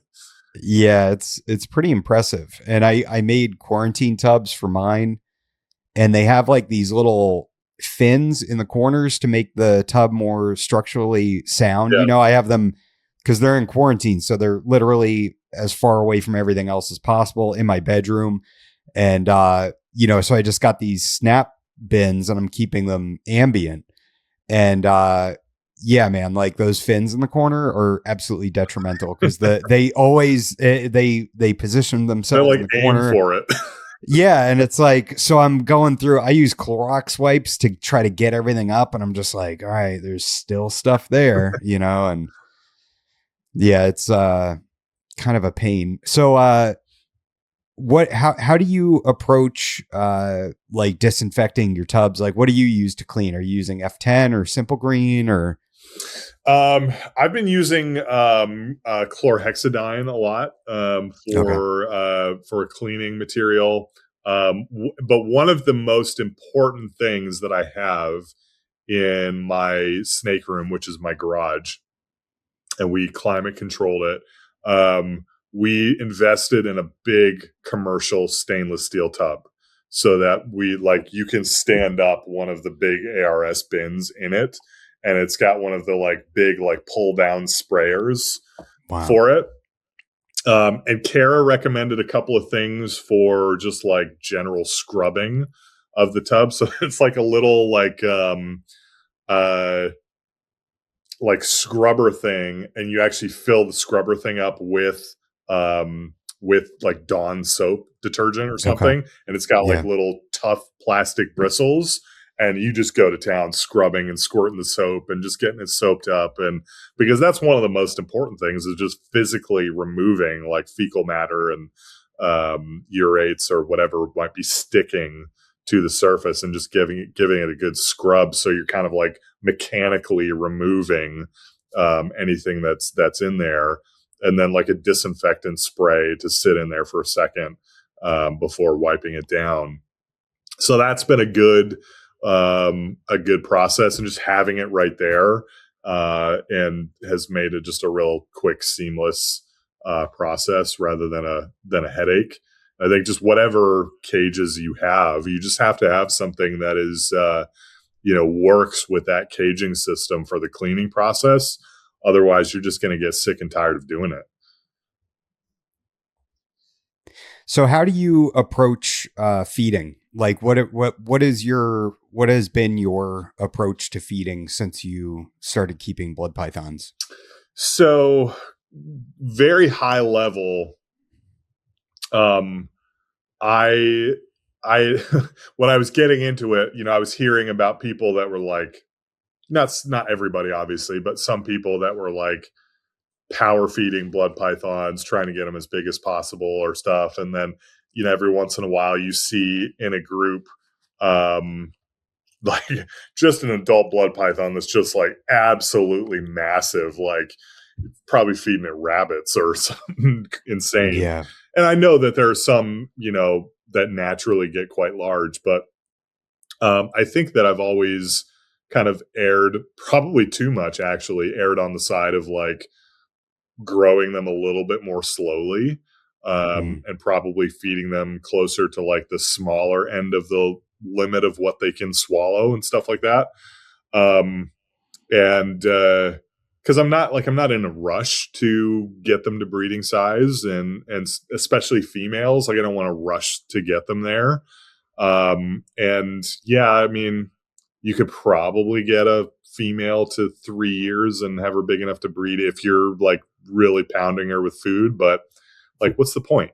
I want healthy animals that are going to produce healthy clutches and live for a long time and stuff like that. So the slower route has always been kind of the guiding principle with that. And yeah, I mean, just kind of slowly increasing prey size. Younger animals, feeding them every week. Once they get to be like closer to adults, going more for the, every other week type feeding schedule, unless it's a female that I'm just prepping for a breeding season. And then maybe for like a couple of months right before breeding season, feeding weekly to them, Mm. just to give them some extra fat stores going into the breeding season. But that's one of the nice things about a blood python as an adult. I mean, if you're not breeding an adult blood python, you're just keeping it as a pet, like one meal a month, 2 meals a month, something like that can be sufficient for it to live a long, happy life. Yeah. And they're, pretty slow metabolisms. Yeah, for sure. I'm absolutely just shocked by the rate at which they grow compared to my other animals. It's wild compared to like carpet pythons. They seem like they grow just a lot slower. That like, I mean, I have 2024 bloods that are just they're they're huge. I mean, like they could easily take a large rat and like you don't see a lump. It's like this is nuts. It's crazy. You turn around. I feel like every time I open the tub, they've grown. And it's really wild. So you feed once a week until they're how old? I mean, it varies. It's for me, it's more of a case by case basis. Mm-hmm. I've got 2-year-old animals that I'm still feeding once a week. Usually but it's not a massive prey item either. It's like once they eat it, there's like barely a bulge type of Yeah. thing. So like a small rat or Yeah. So like, and something else that's interesting, and it's a little bit of a rabbit trail, is I feel like feeder sizes have gotten smaller since I mm-hmm. was breeding ball pythons, and I don't know if that's because I'm working with a bigger species, so it makes them seem smaller, or if they're actually smaller than they used to be. Because when I was working with ball pythons, a medium rat was actually a pretty big size rat. And now medium rats, when I get those in, they're like what small rats used to be. I just feel like that. I don't know if that's other people have noticed that. But so like right now I've got 2-year-old animals that are eating a medium rat every week. Okay. And once they get to like, okay, I think they can take a large rat, probably at that point I'll go to like every other week. Okay, interesting. Yeah, like I'm It's weird. I feel like I go back and forth. I'll look at them and be like, I'm feeding way too much. I need to dial it back. And then I dial it back and I'm like, okay, she looks way too skinny now, and like I'm constantly oscillating, just trying to really be keyed in on the body condition, so like I was doing a medium every week, and then I started doing a large every other week, and then it looked like they were just maybe like thinning out too much, so I kind of went back to the medium, and I don't know, I'm kind of always up in the air on that, but like Kara said, feed the animal that's in front of you, so that like you might have a different metabolism for one animal over the other, and they just need to be on a different schedule, I guess. Yeah, exactly. And again, coming into play, if you're breeding animals, feeding the animal that's in front of you is also, what is that animal doing right now or preparing to do? So, an adult male that's just, in April or something, and he's already done his job and he's just kind of on a more maintenance diet. Yeah. Every other week or once a month, even if it's a big enough prey item. But again, if it's a female and she's like, you're prepping and getting ready for breeding season, and she's going to be one of the females on the roster, then like get her ready. And so that might be a large rat every week for her. And I've had some good success doing that. Females have been healthy. They've come out the other end of breeding season doing well with that. And that's basically them pretty much going off food from like end of October to typically when they lay eggs in like March. Like maybe kind of if they look like they're in good enough condition, I might not give them food during the whole breeding season. One of the things that Kara had mentioned that could potentially trigger a premature ovulation in a female blood is giving it too large of a meal during the breeding and kind of follicular building process. She listed two things: feeding it too big of a meal and keeping her too warm during that time period. And Kara, feel free to correct me if I'm wrong on any of this. And then, talking to Nick, one of the things that he had said was, sometimes he likes to just give them like a smaller than normal rat a couple of times through the process. So they just feel like maybe they have some extra resources to draw on during the process. But like, say it's a big female and you would normally feed her like a large or even extra large rat, give her a medium, like something small, just something a little bit to just give her a little extra something. So I've kind of been like experimenting, kind of going back and forth with those two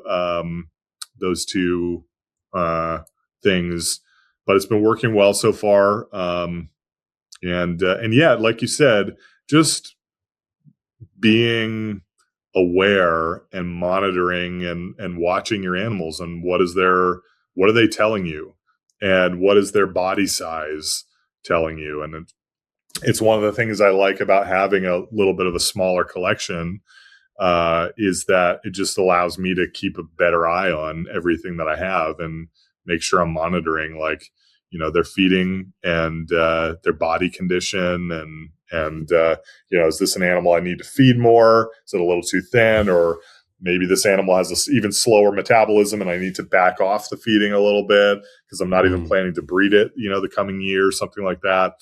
Just, I think feed the animal that's in front of you is excellent advice. Yeah. How big is your collection? It's not that big. I think we're kind of hovering around the like 20 animal mark. That's perfect. It's exclusively blood pythons. We obviously had a little boost in the summer when some babies hatched. Sure. But I've sold all but one of the babies so far. And I sold a couple adults. One of them was a breeder female that I bred last year, and I wasn't planning to breed her again, so I sold her, and then I sold another adult that as kind of things went on and my breeding plans were getting more solidified, I realized that she wasn't going to fit into the plan. So if I was able to find a good home for her as well, but we're I held back a couple of babies as well, so we're kind of hovering around the 20 animal mark. Yeah, that's really reasonable. I mean, I think I'm at like 25-ish animals, and I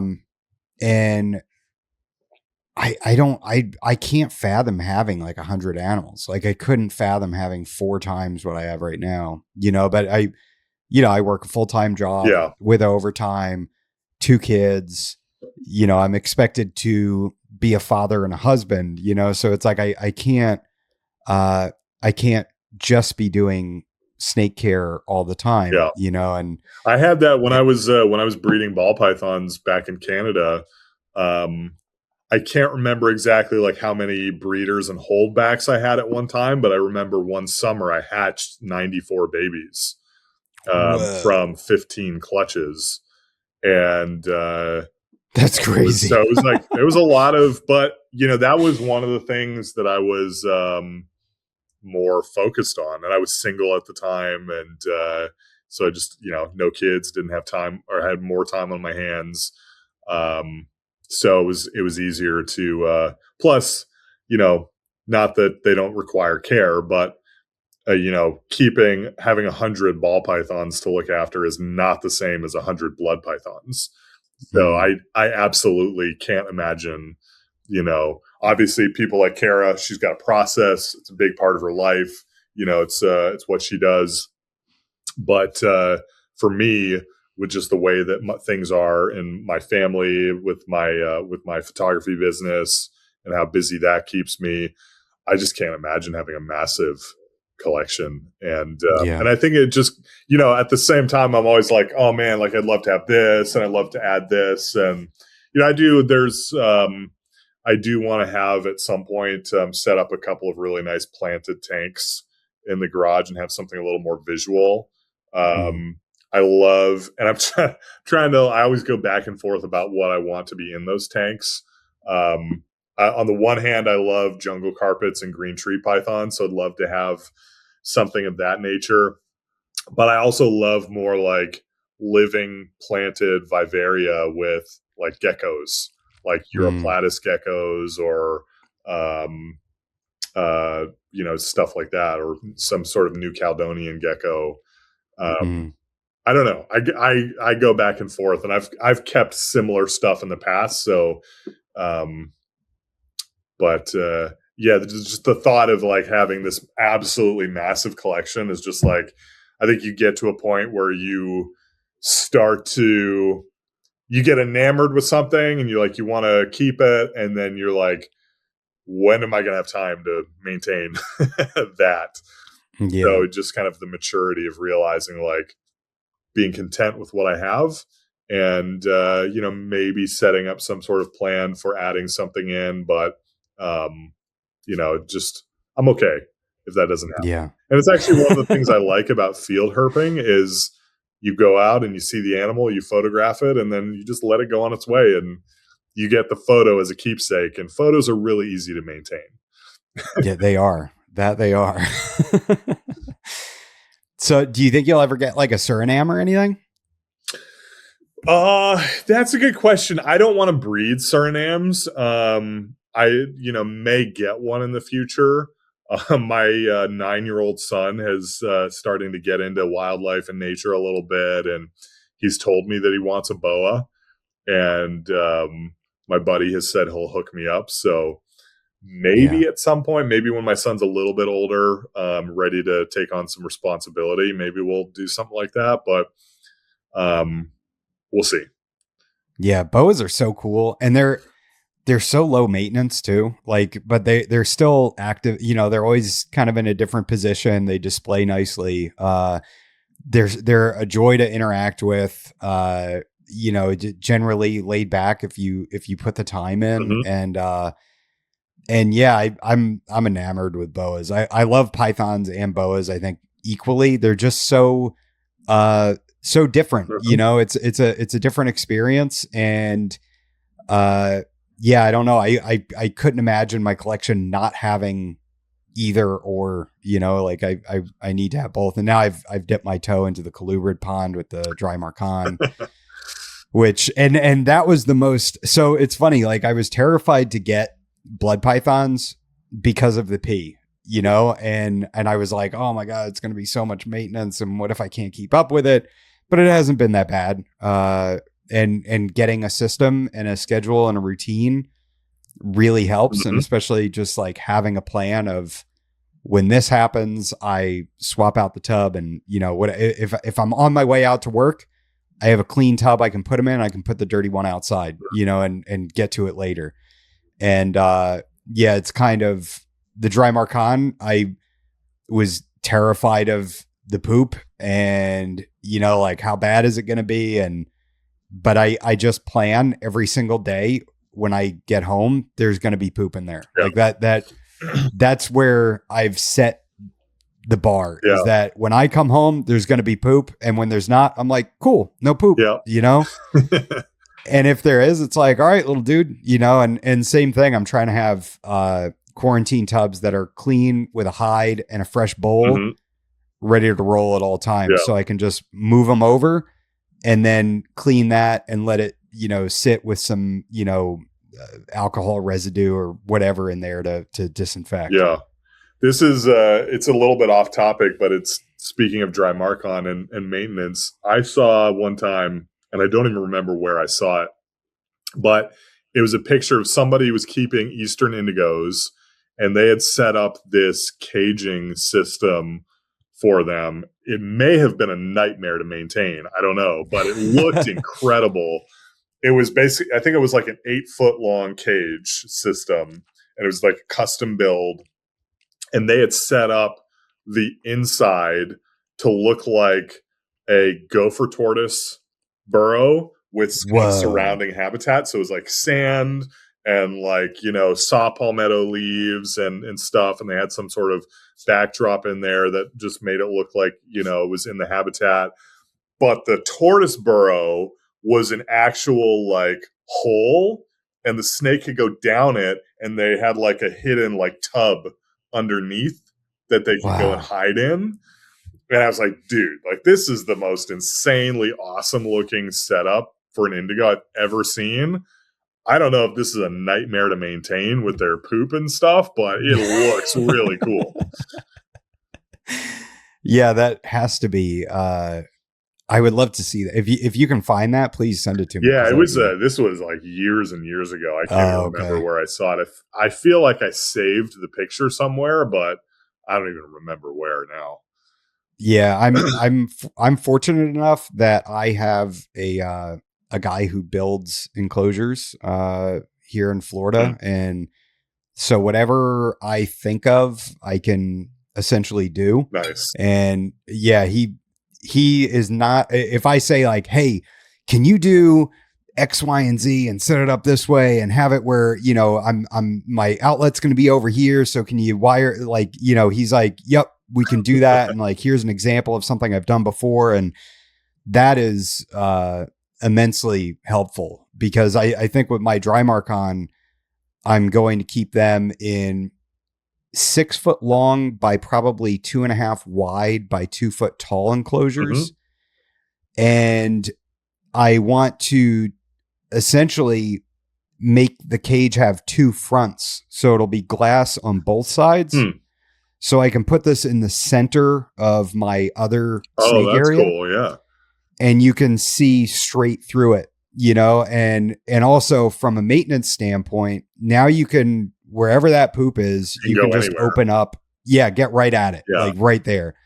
Yeah. So I think that's the path I'm going to take with those. And if I ever get my snake building set up, those will display nicely just in the center of the building too, you know? So just like a real, I guess like a centerpiece sort of a thing, you know, and having that this very visual snake too. Yeah. They're so different. They're so different. Yeah. It's really Honestly, having been in Uganda and getting to observe a forest cobra in the wild, they oh act like dude. cobras. Wow. Like they just the like alert hunter mentality, just like big scales, big beefy heads. Like that's the first thing when I saw a forest cobra. I was like, that looks like an indigo. Wow. Uh, Tell me about the forest cobra. so the guide that we were with, when we were out on a hike one day, he found this about 6 foot long forest cobra. And like he caught it, and when he came around the corner, like he was holding it behind the head, and it's like this big beefy snake. Jeez. So I've got a photo of myself hooking and tailing it, wearing a Jurassic Park t-shirt, which is pretty epic. And then just was able to get some video footage of it, like hooding up and some photos and stuff. Just obviously a bucket list snake. And Yeah.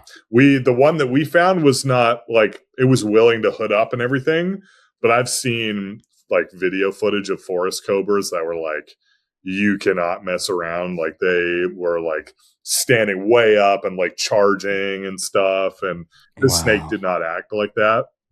It Huh. definitely was like, acted wild and hooding up and doing all the things, but was just probably a little bit more calm individual. But still just like, this snake could end you really quickly. So Oh be very man. careful and respectful. But crazy, crazy animal. Yeah. I'm going to bring up a couple images here. Oh, And sure. Yeah. I want to hear the stories behind them. So this is an Eastern indigo, which is just like perfection as far as, I mean, you got the Florida scenery. It's sand. It's kind of scrubby looking. And just a black snake with that incredible red face. Really beautiful image. If you're watching this on YouTube, it's worth seeing this image. So like, tell me how big was this animal? Tell me kind of what led up to this moment. Yeah. So this was not a massive indigo. I've seen much bigger ones. This was a younger male. And actually you can tell it's not super easy to see in this photo, but you can, with adult Eastern indigo snakes, you can sex them by sight, Really? because the adult males on the lower half of their body have a slight keel on their scales. And I've actually Hmm. got a close-up photo of a big adult male that I saw before of the scalation, and you can see the keel in this. If you're looking at it far away, it just looks like smooth scale, shiny, all that. But it's a very light keel. So I had seen the keels on this one, so I knew it was a male. But a smaller one, like about 4 feet, and was hiking in the Sandhill area in Central Florida. And, gopher tortoise burrows around, and it's in the winter when they tend to hang out closer to gopher tortoise burrows.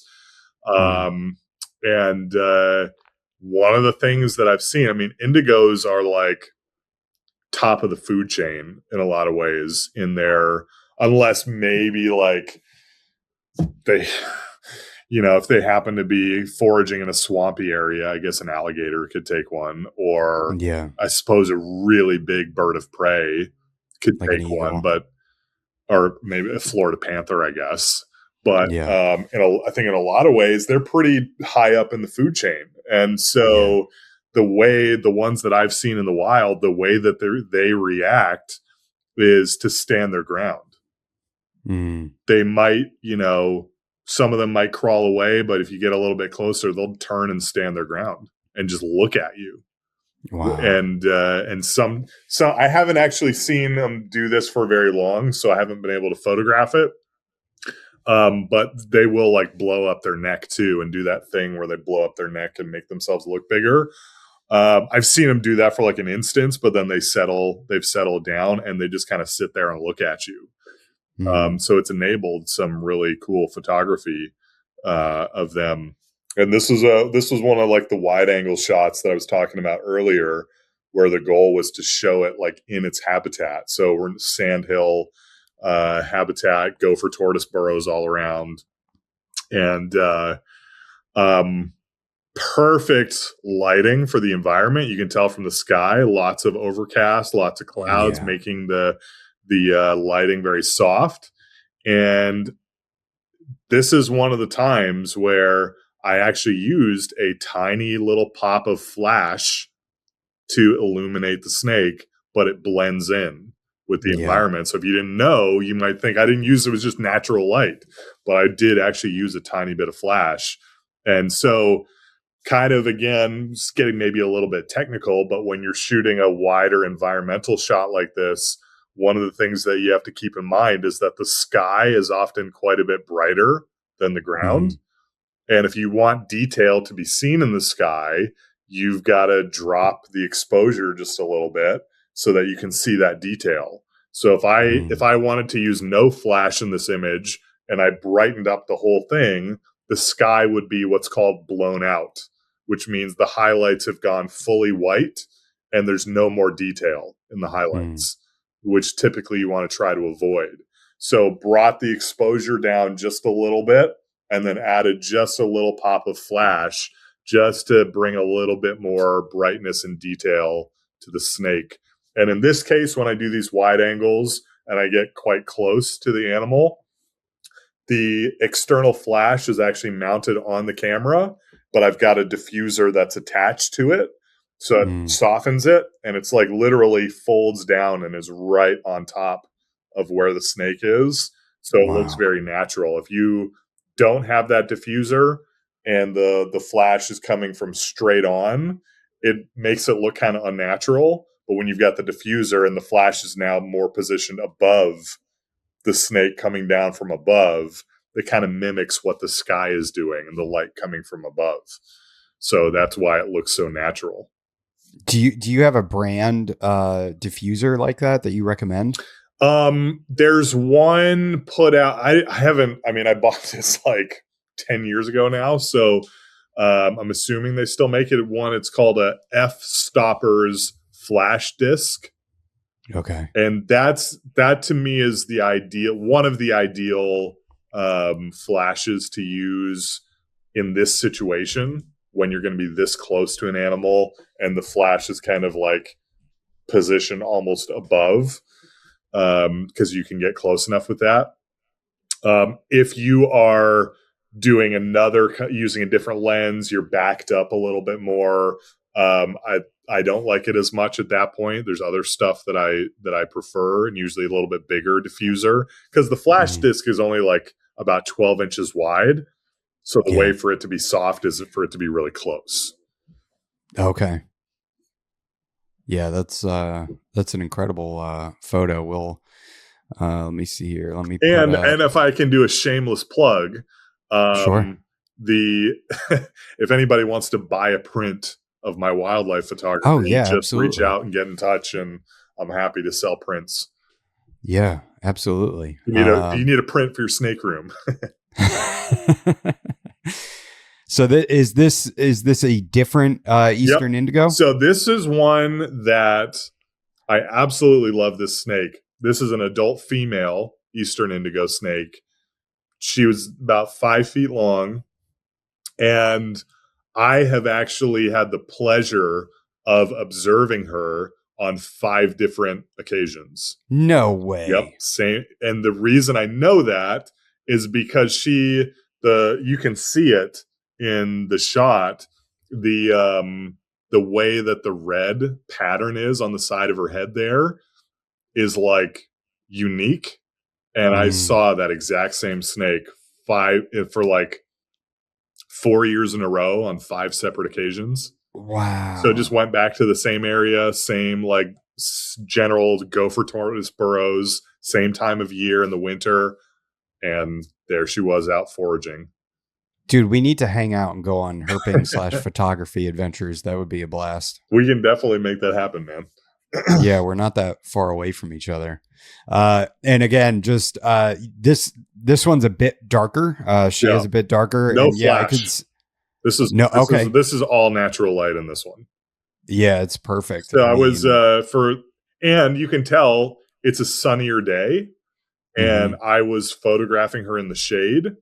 So yeah, if I went back and had to do that exact same shot, I actually would have used a little bit of flash to help balance that out. What I ended up doing is because whenever I do photography, whether it's people, whether it's reptiles, wildlife, I always shoot in RAW so that if I need to do any post processing, it's got the enough information in there to do that. If you shoot with your camera set to JPEG mode, basically what you shoot is what you get. And there's very mhm, minimal ability to make adjustments in post. Now, some people are like, oh, like they wear it like a badge of honor, like, oh, I don't edit my photos. Well, what your camera is able to capture is not the same thing that your eyes see, yeah, because our eyes are designed to have like an incredible dynamic range and to be able to see things like we can see into our eyes can balance shadow and bright light very well so that we can like see into both at the same time. Whereas a camera, if you set a camera to see the shadows really well, the bright areas are too bright, and it mhm, loses detail. Or if you set it to see the bright areas really well, the dark areas go black and you can't see any details there. And if you shoot that in JPEG, you can't adjust that in post yeah, because it'll look weird and it'll look strange. So if you shoot in RAW, it gives you the ability to like, okay, some of the shadows are a little bit dark based on, what I remember my eyes seeing. I'm just going to bring the shadows up a little bit. So that's exactly what I did in this shot because it mhm, was a bright sunny day, as you can see, blue skies, and she was in the shadows. I did my best to get the settings where it needed to be in the field and got the shot.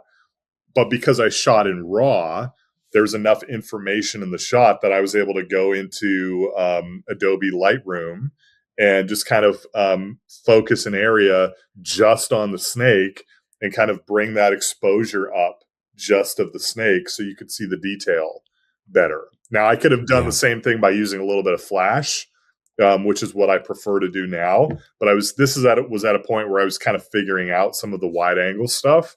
But shooting in RAW allowed me the ability to go and do like brightening up the foreground and the shadows a little bit yeah. afterwards. I mean, it's so important. I think editing is honestly a skill set in and of It itself. is, You know, being able to take this image where you caught this incredible thing, and then make it look like what you saw. You exactly. know, and And it's there so there are important. people where like there are you know my goal with wildlife photography is I want it to look like how I remember my eyes seeing it. Sure. So there's going to be times where like the blue sky got washed out a bit in the way the camera was, and so I can use like focus on the sky and just increase the blue a little bit and post back to where I remember it being. And, I think it's important when you're doing things like going back to blood pythons. If you're selling blood pythons, it's important to be honest and accurate about what this animal's color looks like. Yeah. And it's one of the reasons why, when a lot of you go on my Instagram page for blood pythons, a lot of the blood python shots that I put on there are not these more professional shots.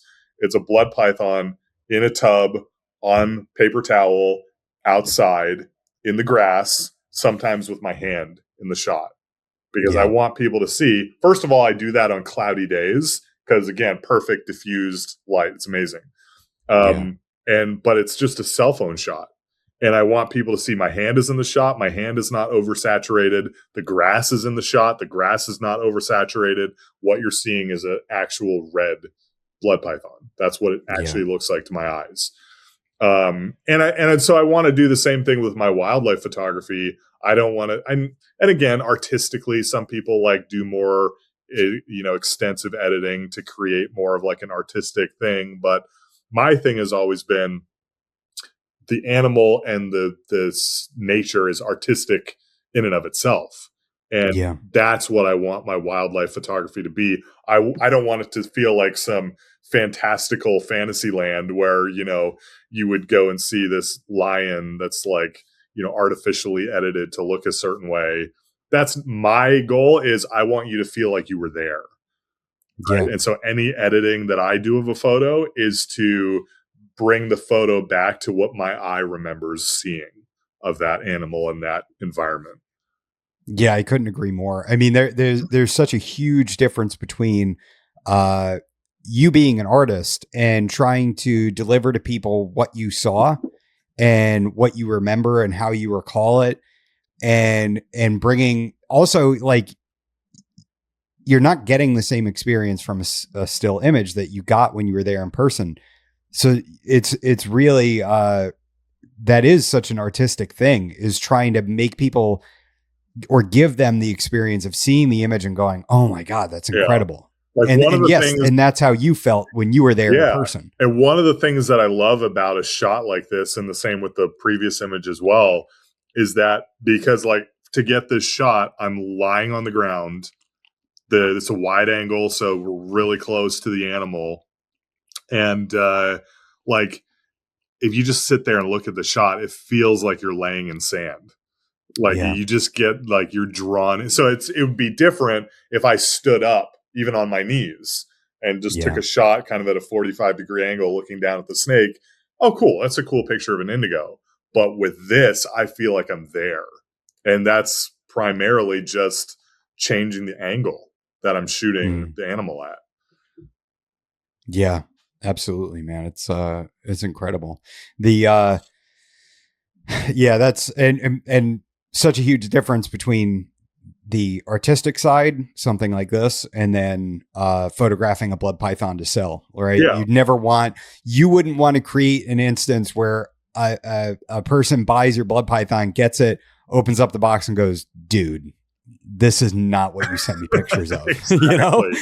Exactly. And I mean, to be fair, they're like, I always try to photograph them in the best light possible. So, like, I'm taking them outside on a cloudy day because there's something about, not only is the light diffused, but because the light from the sun is what we call full spectrum light, it reflects a larger range of color back to our eyes.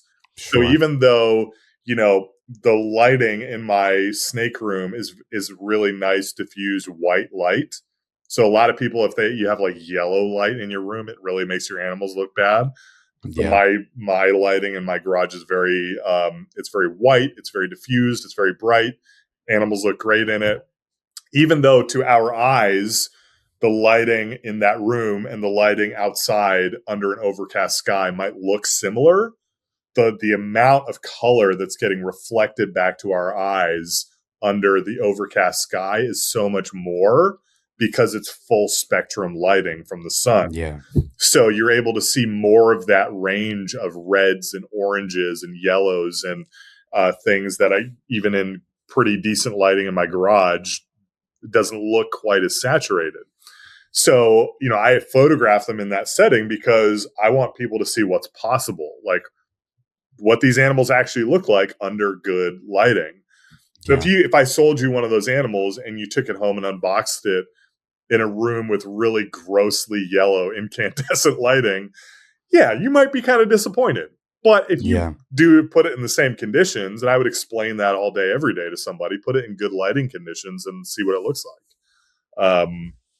So there is part of that. And that's when I started my Instagram page. This was probably a couple years ago now, but I think I have the summary of it pinned at the top of my Instagram page. I did a lighting series for, like, how I think through photographing reptiles in captivity, specifically related to blood pythons, but it works for anything. And I just talked about different considerations, different things that you should think about when you're trying to take a really good photo of an animal, whether it's for your website, your Instagram page, whatever. And it's really applicable even for wildlife photography. And so I've got the summary of that pinned to the top of my Instagram page. But, one of the things is like the color of light matters. You can have the brightest red, line bred raspberry blood python from Cara. But if you photograph it in a room with a yellow incandescent light, it's going to look brown. Yeah. It's not going to look good. So the color of light does matter for how these animals appear. And then things like diffusion, diffuse the light on a blood python is going to look better than a harsh light with shadows and tons of glare. You won't see the color if all you see is glare. If you backlight a blood python, all you'll see is glare and with a little bit of color on the side. So the direction of light matters. So even if I go outside on a perfectly cloudy day and I take the animal in the tub outside, and it's perfectly cloudy, the first thing I do is I look upwards and I look to see what's the brightest part of the sky. And when I find the brightest part of the sky, I turn and put my back to the brightest spot. So my back is to it. So the light is coming from behind me. Again, it's everywhere because it's diffused, but it's still the brightest spot is behind me.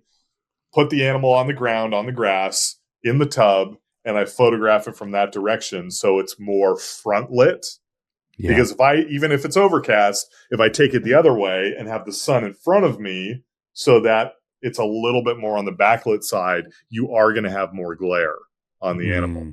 So being aware of little things like that can just make a big difference in how the shot of the animal turns out. Oh man, absolutely. Let's look at this guy. I mean, this is beautiful. Now you said that this is a captive animal. Yeah, correct? So this was a captive animal, somebody that I know down here in South Florida that keeps a few venomous snakes and gave me the opportunity to work with them. This was earlier on in my photography journey. Still think it's a pretty good shot, but it was with a cheaper lens. So to my eye, it doesn't look quite as good. It's not quite as sharp as some of the other ones. But and what is this? What are we? It's a Wagler's viper. Incredible. Yeah, so it's an adult female Wagler's viper. They're from Southeast Asia. It's a cool species. If you look up adult Wagler's vipers, there's a huge amount of sexual dimorphism between the males and females. The males are like tiny and like solid green, and the females are this, which is insane. Yeah, I mean, for anybody listening, just vibrant yellow on the lips, and there's yellow bands, and then lime green scales with sort of black outlines around them. Just tons of contrast. Really beautiful animal. Yeah, definitely. This is up there for a bucket list animal to see in the wild.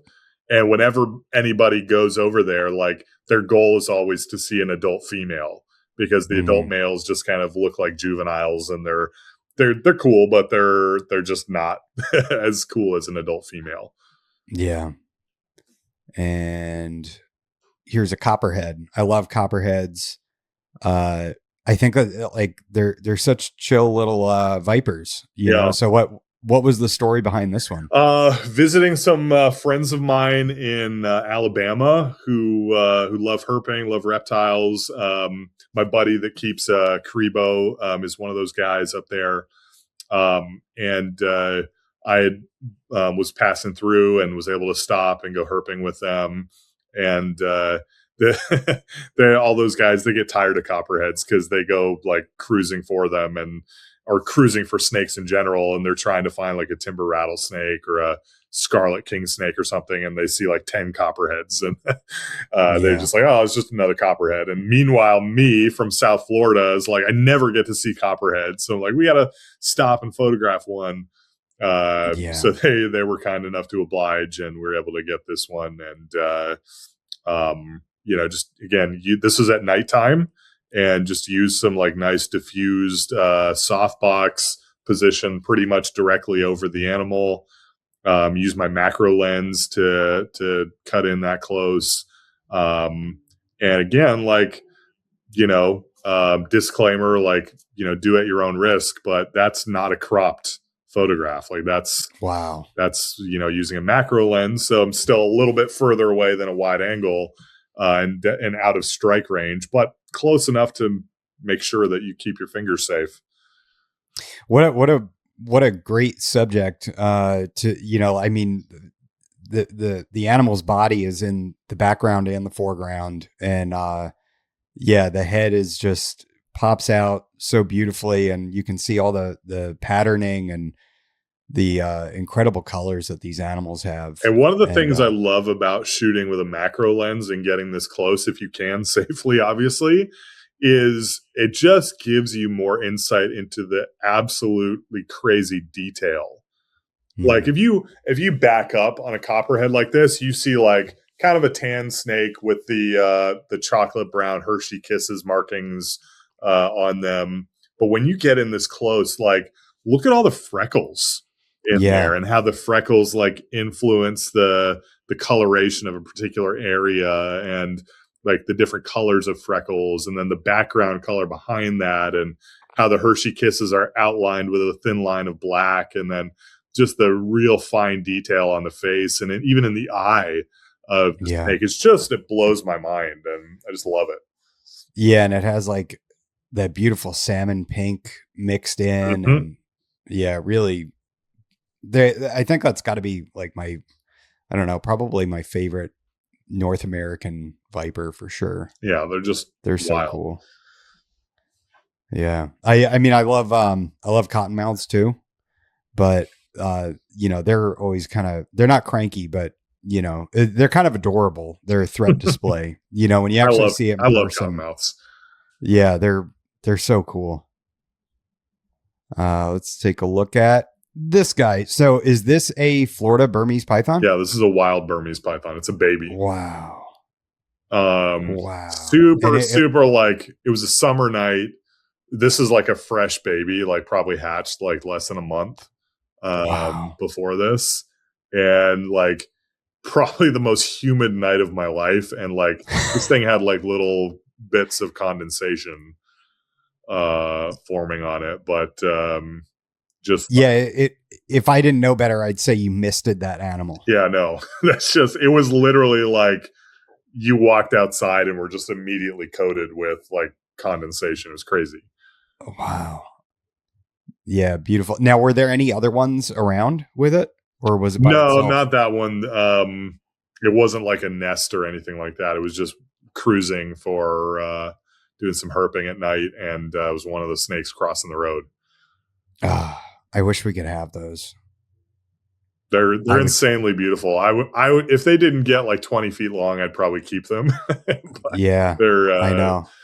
Yeah, I know. It's they get big, and but man, their personality and everything so chill and docile. Well, the wild ones in captivity, so chill. For sure.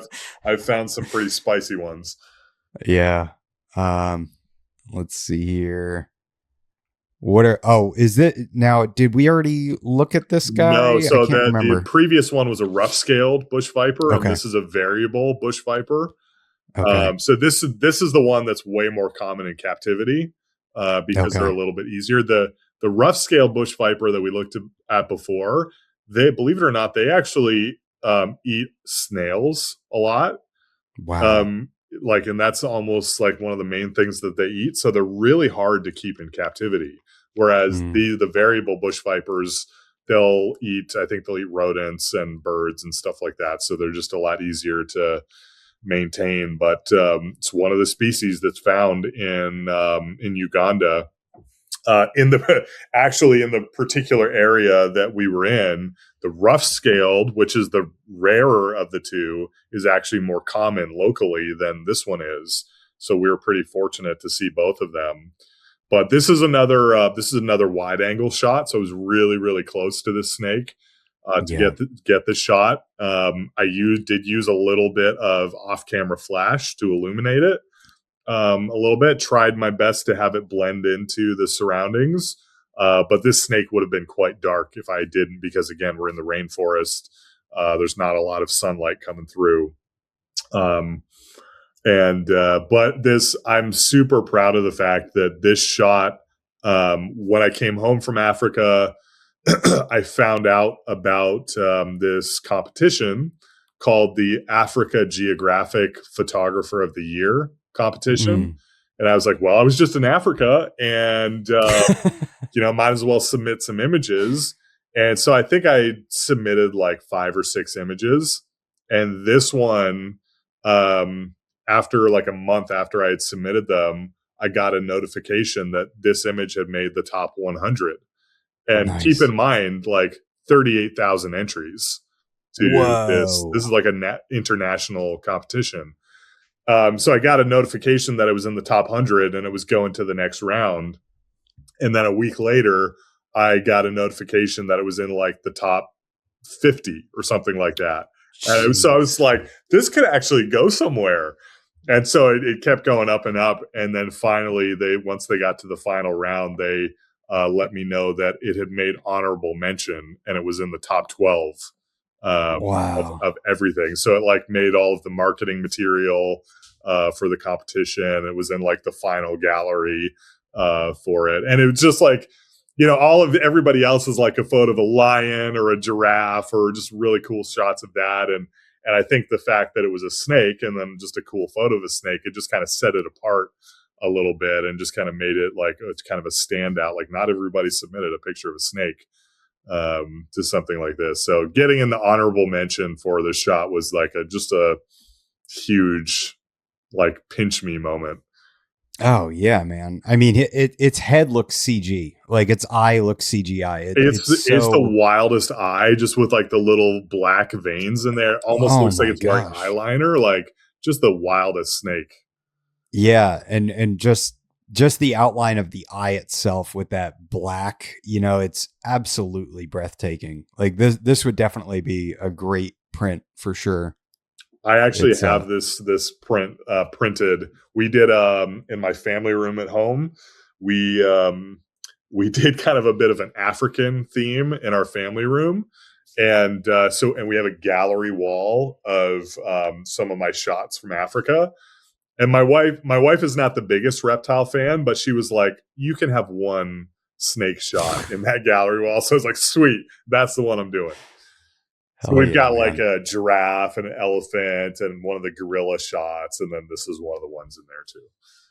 Man. Yeah, that's wild. That must have been such an awesome experience. It really was. To go there and see that.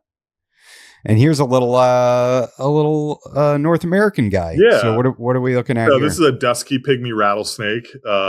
This is one of our Florida natives. They live throughout the state of Florida. I've seen them from like Apalachicola National Forest in kind of northwest-ish Florida, all the way down to like the extreme southern tip of Florida. Like you can see Florida Bay, and looking out to the Keys. I've seen them that far south. Wow. This one was actually, if I remember correctly, this one is actually from the cane fields, kind of in the middle underneath Lake Okeechobee. I don't love going to the cane fields because it's kind of like the armpit of Florida. It smells, and these days they're patrolled more, and they don't really like you stopping and looking for snakes. But I've cruised there a few times in the evenings, and you can see some cool stuff if you're cruising in the right areas. And there's this one area where there's like cane fields on one side of the road and like actual more like almost prairie habitat on the other side of the road. And cruising that road up and down at sunset, like I've seen pygmies, I've seen cottonmouths, I've seen corn and rat snakes, I've seen mud snakes, I've seen garter ribbon snakes, ringneck snakes, lots of cool different stuff.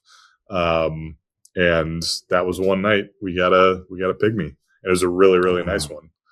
Yeah, teeny tiny too, because I know the size of these oak leaves. Yeah, so I mean, that's a pretty. And this was a large adult pygmy. This was like probably one of the larger adults that I've seen. Wow.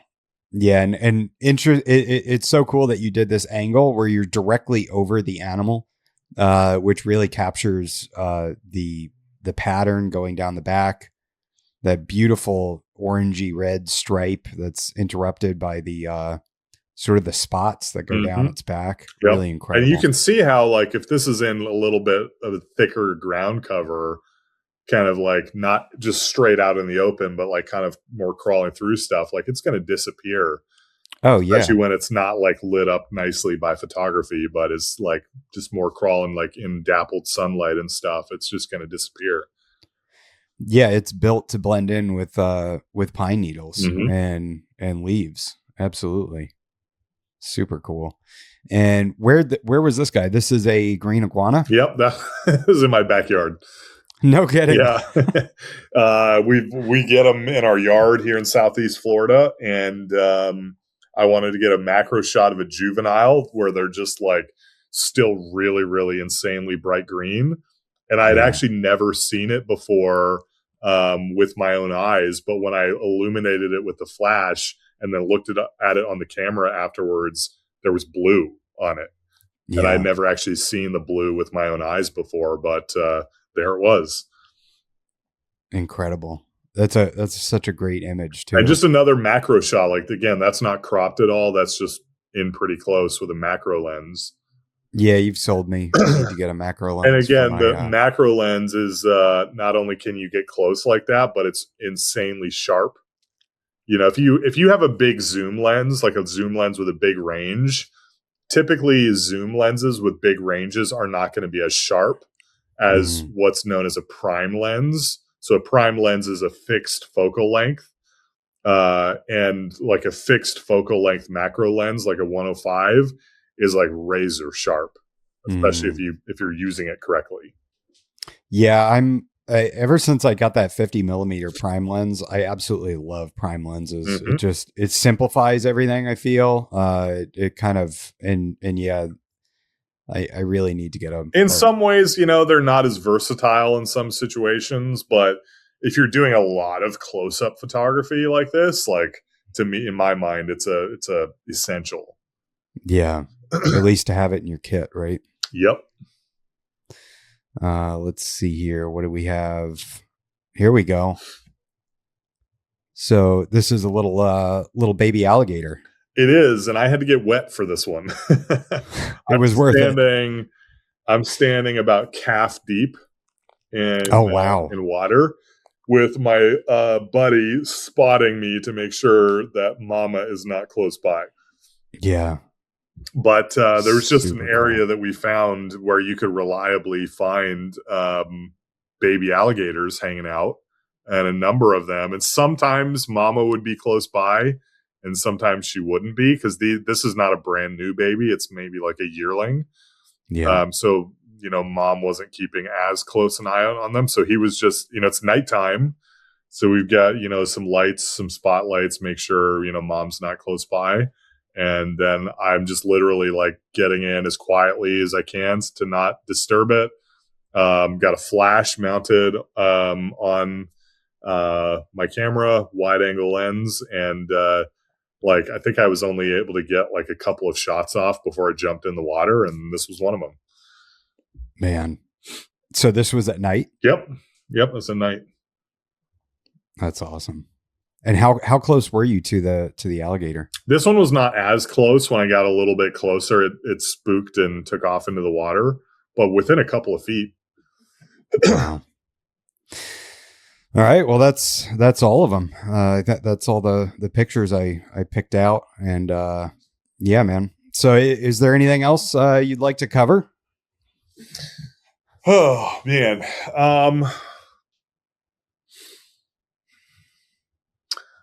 I don't know. I mean, I think that, you know, applying these photography principles to my blood pythons has been important. I've only had that page going for like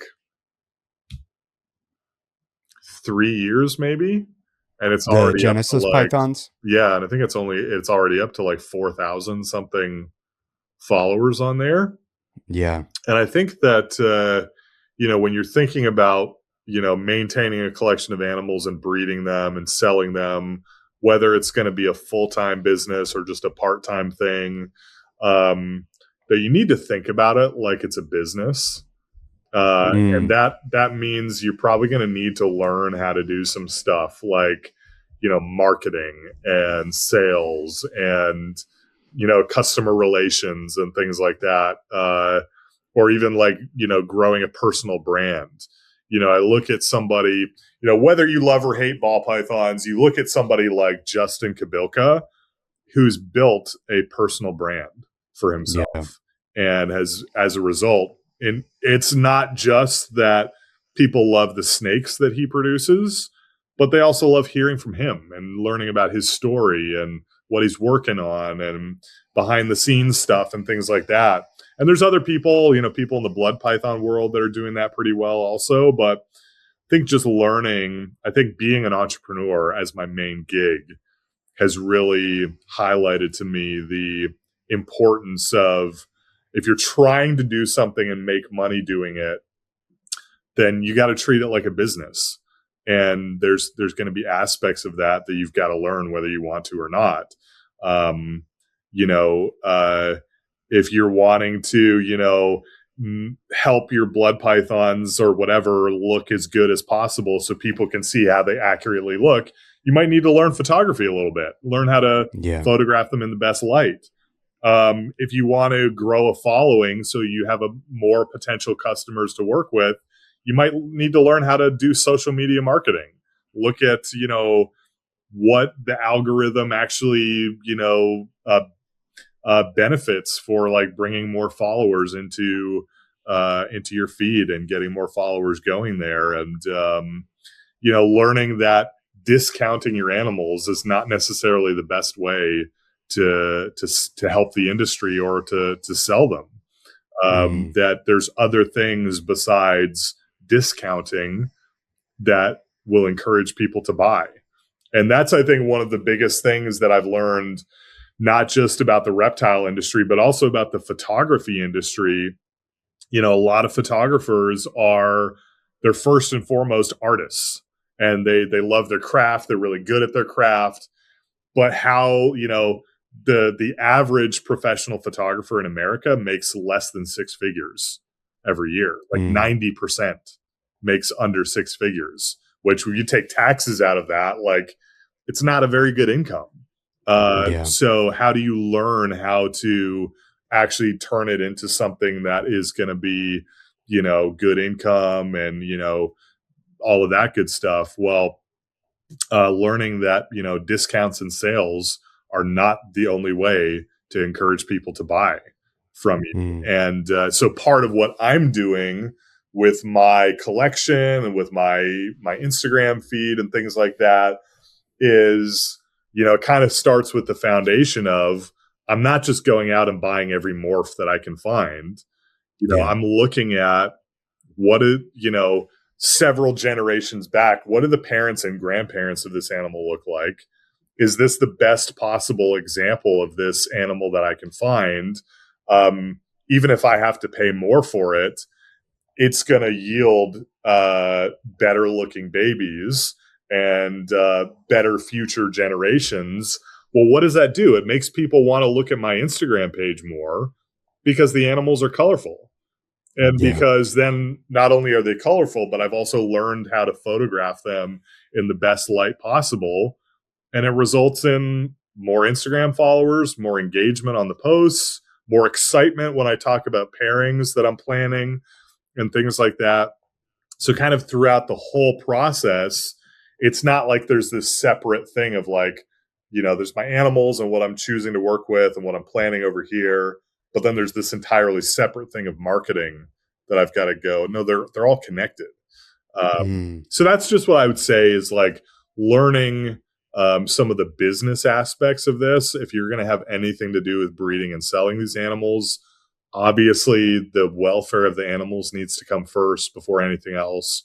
But, hopefully with that foundation in place, learning to be a good business person and learning the skills that it takes to market and, raise awareness and sell these animals and have good customer relations. They're invaluable skills to learn. Oh man. Yeah, absolutely. And I do want to, I grabbed a couple blood python pictures to pull up here. I mean, this is just crazy. Absolutely crazy. Stunning animal. And yeah, such a cool picture, just kind of capturing I mean, what trying to describe this picture is really difficult. There's a lot of red going on here. Fire engine red. She's one of the like most intensely saturated redheads that I've ever had. And the red this was like maybe 6 months, a year ago. So her red has continued to deepen and intensify. And one of the things that I've noticed with a lot of red-headed blood pythons in the industry is that they tend to stay more in the orange spectrum rather than going like a nice, deep, saturated red. And red to me is my thing. Like I don't, ultimately, I'm not trying to produce orange snakes. I'm trying to produce red snakes. Yeah. And so I've intentionally looked for redheads that are where the parents are like really, really like deep, saturated red. And she's an offspring of such an animal, and she continues to develop in that direction. And where did she come from? She was produced by John Geel up in Pennsylvania. I've got a number of animals from him. And I've got her dad as well, who's currently breeding, and fingers crossed for some insane offspring there. But her dad is one of the most intensely red and deep red redhead blood pythons that I've ever seen. Wow. He's not orange, he's red. And so that just makes me really excited about the future potential for this. And this looks like a martyr to me. Yeah, so she's from Cara. She is a 2024 animal. And she's actually a martyr outcrossed with a PE stripe. Okay. And I have her sibling then. Yeah, you have. Yeah, that's what I was thinking. I think we have sibling animals there. But she just had this super wacky pattern and was just super like saturated right from the get-go. And with her like super busy pattern, I think that part of my plan for her is to work her into the Sunder project and just kind of like really enhance that like really funky, wacky, really busy pattern, but just add a lot of color and contrast with that. Yeah. Well, thank you, Dan. I really appreciate it. I appreciate you taking the time to, share a lot of your tips and tricks as far as photography. I know that I feel like a lot of the people in the hobby are aspiring photographers, or maybe they're established photographers. And, it always helps to hear how other people are doing it themselves, and how we can learn and become better from each other. Yeah, man. Absolutely. And if anybody's interested, it's definitely more like photography or creative business focused. But, if you're like an entrepreneur and wanting to grow your business and stuff, I published a book last year intentionally for other entrepreneurs that was really like the story of how I grew my photography business and the things that really, move the needle for us as a business. So that book is available on Amazon as an ebook or paperback. If that's something of interest, then, highly recommend going and checking it out. Oh, heck yeah. Yeah. I'll put that in the show notes as well. Everything will be down in the show notes. Everything's down there. There's also a link to Chewy. Chewy sponsors the podcast. So huge thanks to Chewy, and make sure you get your USARK and USARK Florida memberships, because God, those are important if you want to keep on keeping. And Exoterra products as well, and Unlimited Exotic Pets. If you need any monitors, Nick Lillis just hatched out a bunch of black dragons, and they'll be his last ones for a while. So yeah, I need to get one of those at some point. But man, talk about responsibility. Yeah, exactly. You got to show up for those guys. All right, man. I really appreciate you. Thanks for coming on. Absolutely, man. Thanks for having me.